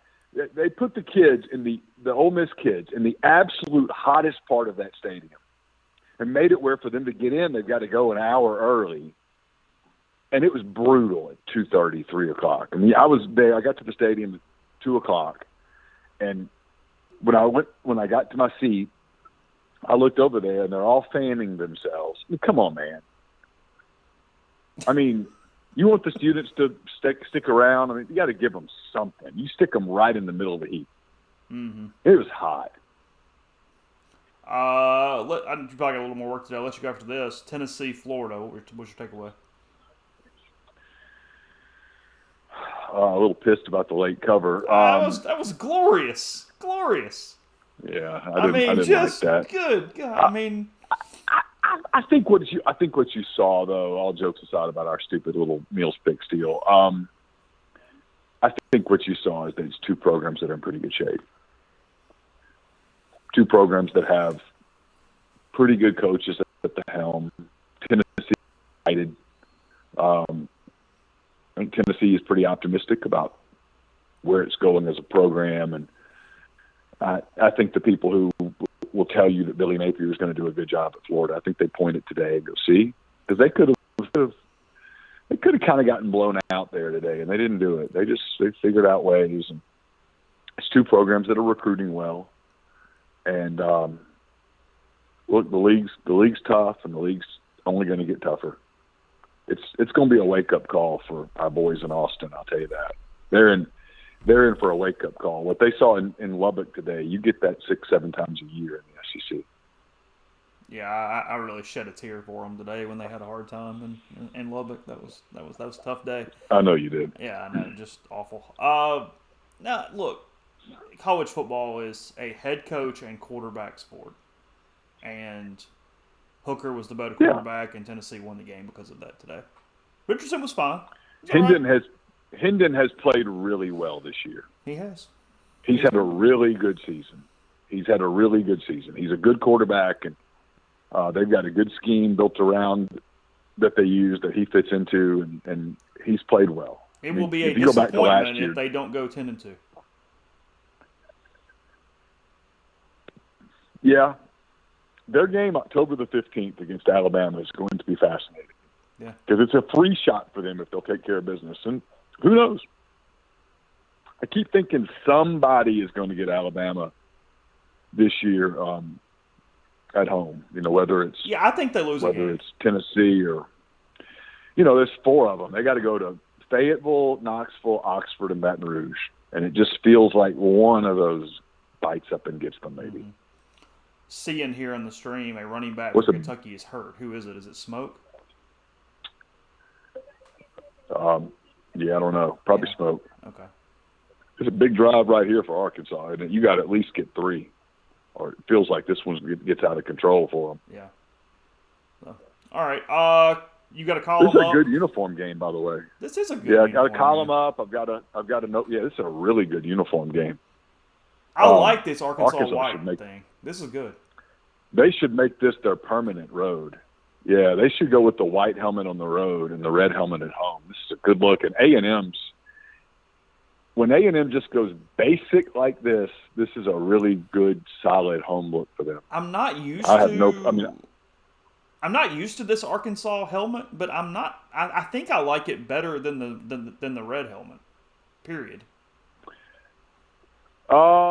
I like it better with the white. I don't mind their red helmet with the red jersey. Okay. I think they've stumbled on something in trying to do something gimmicky. I think they've stumbled on a really good. They should make this their road uniform. This is a good. People make fun of us when we do this. This is a good suit. It is a good suit. It's a really good suit.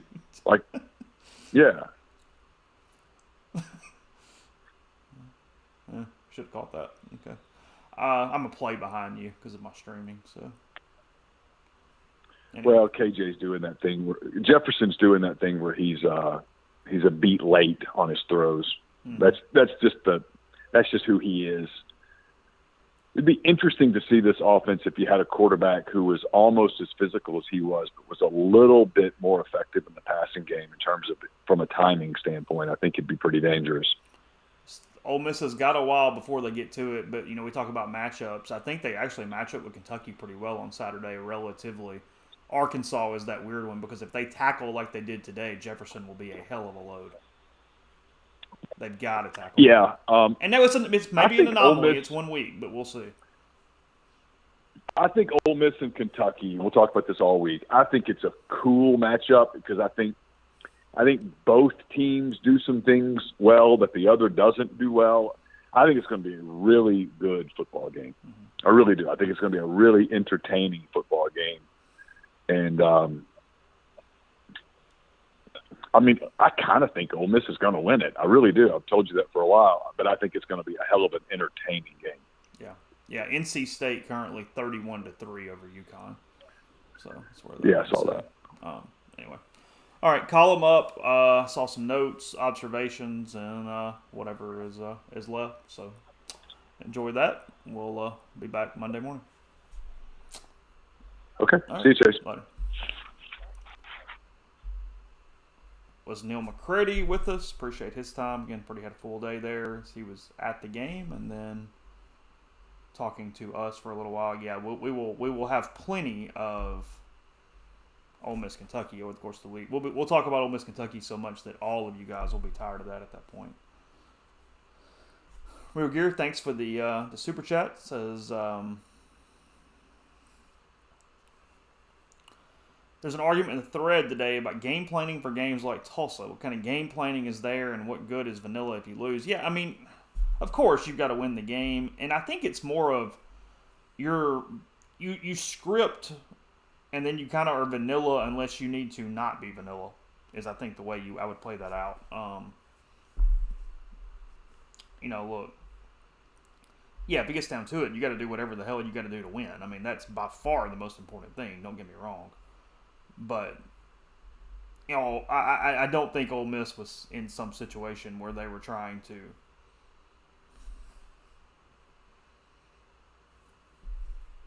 show everything prior to Kentucky next week for sure. I just don't. Yeah, I mean, vanilla's no good if you lose. That's very, very, very true. But Ole Miss has been careful the whole time. I mean, I told you, I was talking to people around the program who said that basically they saw how bad Georgia Tech was and then kind of stopped and said, okay, there's no reason to even run some of these things that were there. I know that they didn't get out of it, but it's also what would worry you a little bit. And yeah, it's like what Colonel Reb says here, but are we sure it's vanilla? When the wide receivers didn't get a lot of separation and they missed on a couple deep balls, and then Tulsa took away the running backs to the edges because they just swarmed on them the way they did. Well, I mean, it kind of was – they got into a little bit of a mess schematically at that point. I mean, yeah, it wasn't even necessarily, hey, they could have done this and whatever. And yes, they did get conservative, but it was more conservative on we've got to lead, the defense is playing whatever. Just don't do anything that's overly dumb at that point. But I give Tulsa a lot of credit. I thought defensively Tulsa played really well from a scheme standpoint. I thought they did the only thing they could do to set up some matchups there that would give them a chance. I mean, I guess that's the way to put it. I really did. I mean, I thought that whole thing was set up in the way that would potentially keep them in the game, because if they don't kind of do what they did, I mean, Judkins ran for 140. He would run for 220. And then they just grind you and run you out of the game. And they got lucky. I mean, Judkins fumbles down there. Ole Miss had some dumb stuff at different points. Yeah, Mingo and Heath drop balls that probably lead to points if they catch them. It was a little perfect stormy. I mean, Ole Miss has got to be sharper next week. Ole Miss has got to be better, but there's a lot of stuff to that. For sure. 662-259. I said that just as a call was coming in. Who do we have on? Hey, it's Steve in Greenville. Hey, Steve. How's up? All right. Hey, quick question. Sure. We're going to Tulsa next year. Mm-hmm. And that'll make 3 out of the last 4 times we've played Tulane, we have gone down there 3 times. Okay. What's up with that? I mean, that's like something a Mid-American Conference team would do with us. Because why do you need to play Tulane in Oxford when you can give your fans a trip to New Orleans instead? They want to go to New Orleans, go to the Sugar Bowl. Well, but seriously, you ask. I mean, you're probably asking the wrong person, because I'm the person that says if you're going to play a non-conference road game that's not like a Power 5 really cool matchup, I tell Tulane I'll just come down there. You send a ton of people down there. The fan base likes doing it. Pick it on the year that you're not already going to Baton Rouge, and just go do that. I mean, but that's the reason. I mean, if you're scheduling home games, Tulane is not sexy at all. There's nothing about playing Tulane at home that is interesting. Play anybody else for the most part. But if you're going to go play a group of 5 teams somewhere, it might as well be Tulane. I mean, that's kind of. I think the fan base would rather do that than go play at Memphis or at South Alabama or do some home and home with somebody like that. I mean, yeah, you're much better off doing it with. Well, that's a good point from Zarek too. You don't have to pay them. You go down there and they pay you, or you do whatever you do, and you're already going to do it with somebody anyway. Because you can stack it where you have, the home game against the Power 5, so you get the best of both worlds. You're not going to play 8 home games in a season. It's too expensive, and the fan base is not going to show up 8 times. So you want 7 home games. So on the year where you've got the Power 5 extra game, like Georgia Tech or Wake Forest or whomever, play them at home and then go to Tulane for the one road game. It's sort of just kind of it's a schedule even out thing. I mean, frankly, in a few years, Ole Miss is doing it with South Al. I think Tulane makes more sense than South Al, but right or wrong, that is the reason for it. Is they are providing what they believe to be a trip that the fan base wants without sacrificing the quality of the home schedule for that season. All right, just thought I'd ask. That's Thanks. it. Bye. Yep. No problem. Yeah, everybody's aware of my partiality to New Orleans, so I'm a bad person to take that side of the argument with. Yeah, you get a home game with somebody else. Yeah, played have been home last year, but but he's right, because there wasn't a home trip in that. Would they play him in 2010 and 2012?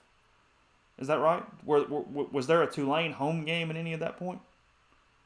I don't think so. So I think it was just the 2 road games. Third quarter running out, A&M set to punt, still up 23-14 on Arkansas.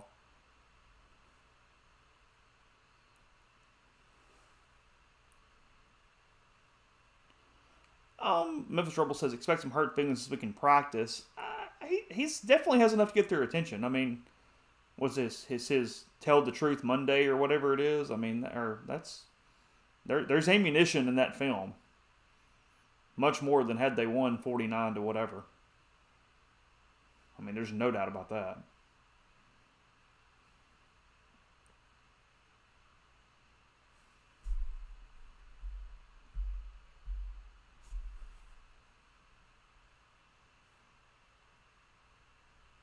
Yeah, it was the Dome both times in 10 and 12.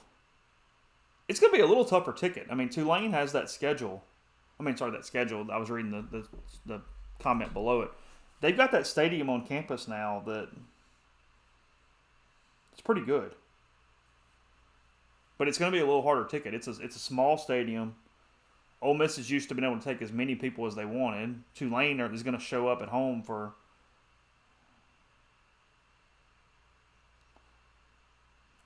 Tulane currently losing 20-17 to Will Hall and Southern Miss at that stadium in the fourth quarter. Yeah, schedule FAU. Go to Boca. It's fine. Look, they've done a much better job with scheduling. You'd much rather do that than do the at Memphis or some home and home along those standpoints. Make it a trip.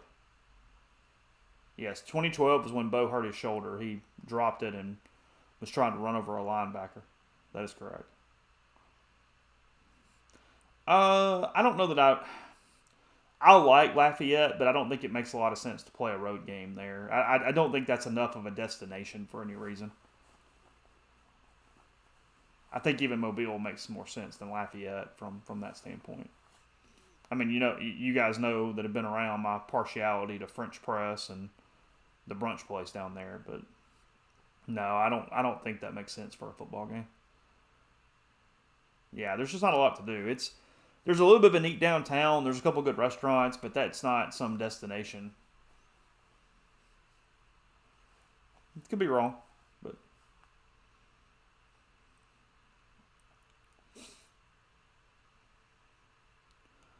we'll have a lot more written coverage to you this week too. Planning some different stuff with it being the first SEC game, being the first true game of the season now after Ole Miss gets to 4-0.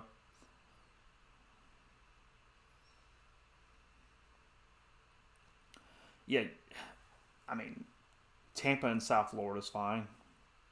Go play UCF, give them Disney World, whatever. I mean, there's not going to be a ton of those anyway, but I do think when you have them, you shouldn't waste them, I guess is the point. I wouldn't want to do a group of 5 road game every year because it's only every other year anyway because you've got the Power 5 game on the road every other year probably. So you're not going to do 2 out-of-conference road games. But when the road game is at home for the Power 5, or the Power 5 game is at home, sorry. Yeah, you've got to pick a road game somehow. So you either need a second game at some neutral site or you need just a group of 5 road game. And there's places that make sense. Just don't waste them. Don't go to Middle Tennessee or don't go to Memphis or Arkansas State or Western Kentucky. I mean, pick something that, Ole Miss goes to UConn one year. I mean, I don't love it, but whatever. And honestly, I don't think that game's going to happen. I'll be a little surprised if Ole Miss actually does that UConn trip.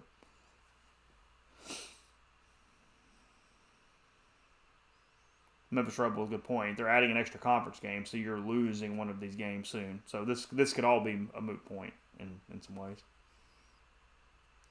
But you will have some years where that extra home game, that extra conference game is a home game, and if it links up with your Power 5 as a home game too, I still think you will need some of these road games.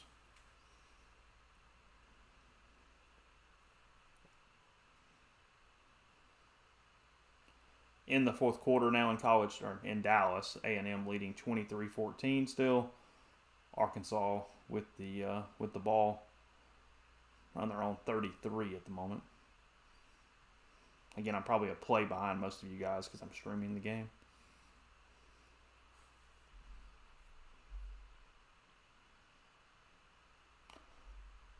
All right, getting close to a couple hours here. Again, hotline's still open if anybody wants to call. I don't know. I don't think it's pods. I think they're doing 8-team divisions. Or scrapping divisions overall. Sorry, I think divisions are just gone to some extent. But no, I don't anticipate the 14 pod thing.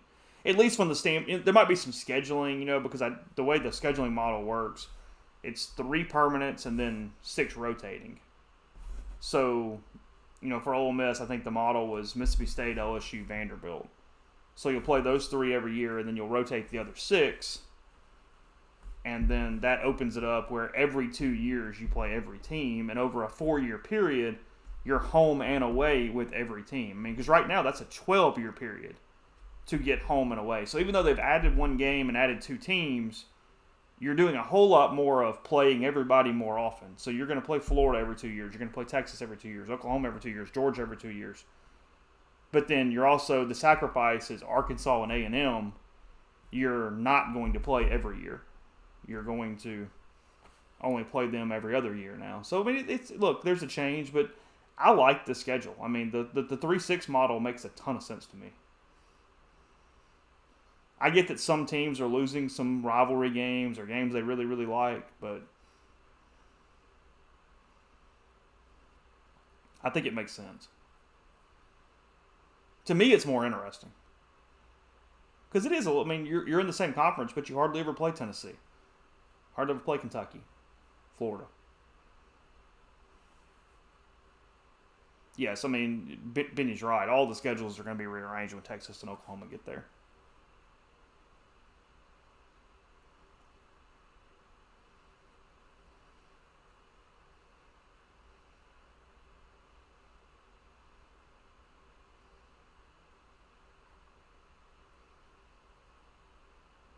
Definitely, Arkansas got too cute there. You're right, Colonel Rudd. All right, last call, 662-259-7556. If you want to make a phone call, go ahead and get that in. And just like that, one does come in. Who's on the line? Yep. Hey, it's Mark again. Yeah. I figured I would call since nobody else was calling in. So, is it me or has DJ Durkin's defense to Texas A&M looked really, really good tonight, minus the first 2 drives from Arkansas? Yeah, and I think, I mean, frankly, I thought they've been pretty good all year. I mean, I'm not going to pin him on the App State thing. They only gave up how many ever points, and their offense couldn't move. He's been good. I mean, it was the right move for DJ from the standpoint of he gets that extra job where he shows that he's, I'm using quotes, rehabilitated. And he goes to a place where you put another, he showed the rebuild, showed he got Ole Miss into the top 50 or whatever it was, and then now you try to go to A&M, you try to have a top defense, and when you do that, probably gets another head coaching job. I mean, I think it's very likely Durkin's a head coach in 2024, something like that. So yeah, he's been good. And this is completely hypothetical, but say Kiffin gets an NFL job, would you rather have Durkin or Levy as a head coach? Durkin. Not close. Why is that? I mean, experience. But everything's so offensive oriented now in the SEC. I mean, granted, he could hire an offensive guru to come in and do whatever, but take Durkin over Levy? I mean, I think you can hire a coordinator. I mean, I don't think you have to have an offensive coach to win. I mean, look at Saban and Smart, and I get they have talent, but you know what I mean. True. I mean, I don't think I don't think that's required. No, I think it's very important to have an offensive person and to have an identity that has a lot of continuity to it. Alabama's done a good job with that since Kiffin of doing it that way. But no, I mean, I think the head coach needs to be a campaigner, an organizer, preferably really good at one side of the ball or the other, and then adaptable to hiring a staff that makes sense to set a certain culture over a number of years. I mean, at the college level, that's what this thing's about. I mean, it's a head coach sport, but it's about establishing identity and attitude and culture and putting year over year over year with that, where it is a known quantity when people come into your program that that's what's going on. I mean, that's the key. And I think Durkin's a really good football coach. And I think there would be. Yeah, I can't complain. It's not that Levy will not be a good head coach one day, but I think you have a lot more of a certainty with Durkin on, kind of exactly what you probably could feel like that looks like moving forward. Yeah, I mean, I think. Yeah, I mean, we saw last year with, especially going to have the Tennessee game going forward. I mean, granted, we got Mark Robinson more involved. I mean, this is like I think this is the first game we've held opponents, or the opponents have scored more than 21 points in like the past 8 games. Yeah, I guess something like that. I guess it's since whatever. Yeah, last year, I guess Arkansas. I mean, that's I think Tennessee scored more than 21, but still, I mean, that's a pretty good stat considering where Ole Miss was defensively. I mean, you're talking about Westman McGriff talking about fits and eye discipline. And that was 2019, and here we're talking 2 years later, and we're a top 50, dare I say, defense. I mean, you got to give credit where credit's due there. From a Durkin standpoint, it's simply about him being modern enough as offenses continue to adapt. And if you think that his defenses have the flexibility to do that, and that he's not going to get stuck where he ends up being some defensive version of Chip Kelly or Rich Rodriguez or somebody, maybe even Jimbo to a point, then I think you're good there. I mean, I think in some ways, I think Durkin would make a lot of sense. So what do you think happens with Jimbo? I mean, I know talent at the end of the day typically wins out, but I mean, is there a point where, I mean, just you're not adapted for talent doesn't really matter? It depends how good your talent is, I guess. I mean, sure, to a point, for sure. But I do think his lack of whatever is going to cost him games. Yes, I think that is true. I mean, I'll say this too. So I mean, there were several times tonight I've seen Max Johnson take off and run. I mean, you didn't see that with King, and Haynes King is obviously the better athlete. I mean, Max Johnson. Not like he's Haynes not like had Eli a Manning hesitancy. A statue back there, but Haynes was hesitant to run. There's no doubt about that. He was gun shy for some reason in that realm, but they didn't do anything to scheme him into the running game to loosen him up. Does that make sense? Like, yes, it was his own fault. He didn't take off. But even Dart today, Lane did a lot, or Weiss or whomever, did a lot of design runs and things to open that up and sort of free it. And A&M didn't. It was just hand it off and sit back there and, hey, if there's a spot, take it. But when he wasn't taking it, they did nothing to press the issue.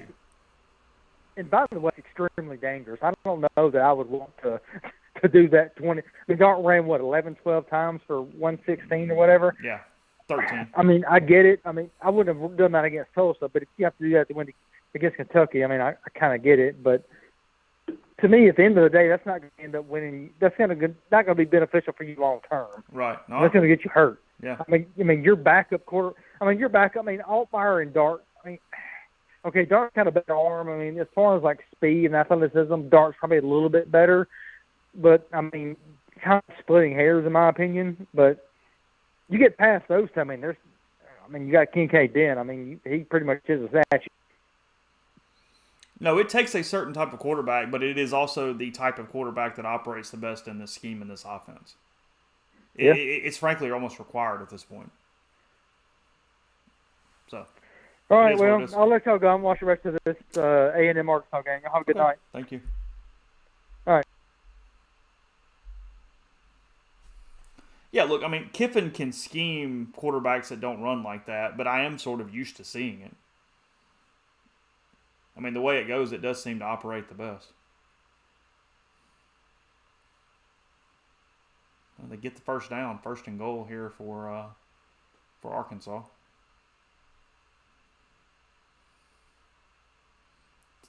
10 minutes to go. Over under for Kentucky, higher than 50. 56 maybe. If Luke wants to transfer, he will definitely have options. I mean, I don't know what all, but yeah, I mean, he can play somewhere. Touchdown Arkansas. So the Razorbacks cut this to 1 possession with about 10 minutes to go, shaping up for a good end here.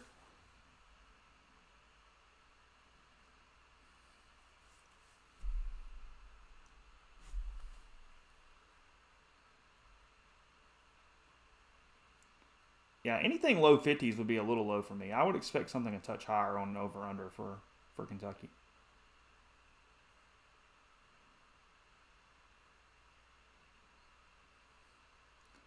(23-21) Aggies. Again, 10:05 to go. A&M up by 2. John Rice has in football, so he played in 19, 20 didn't count, 21, 22. So he has 1 year left after this. John Rice can come back and play next year.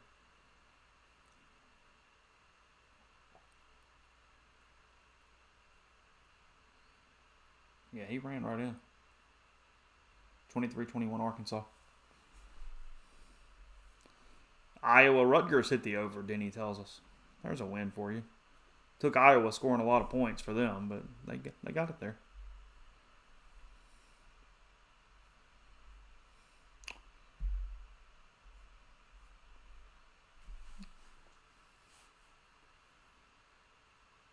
Yeah, there are offenses that would suit. Luke's not a bad runner. I mean, he's not as physical as Jackson, but he can move his feet. He can at least get around in the pocket, gets outside the pocket a little bit. It's not awful there. That's okay.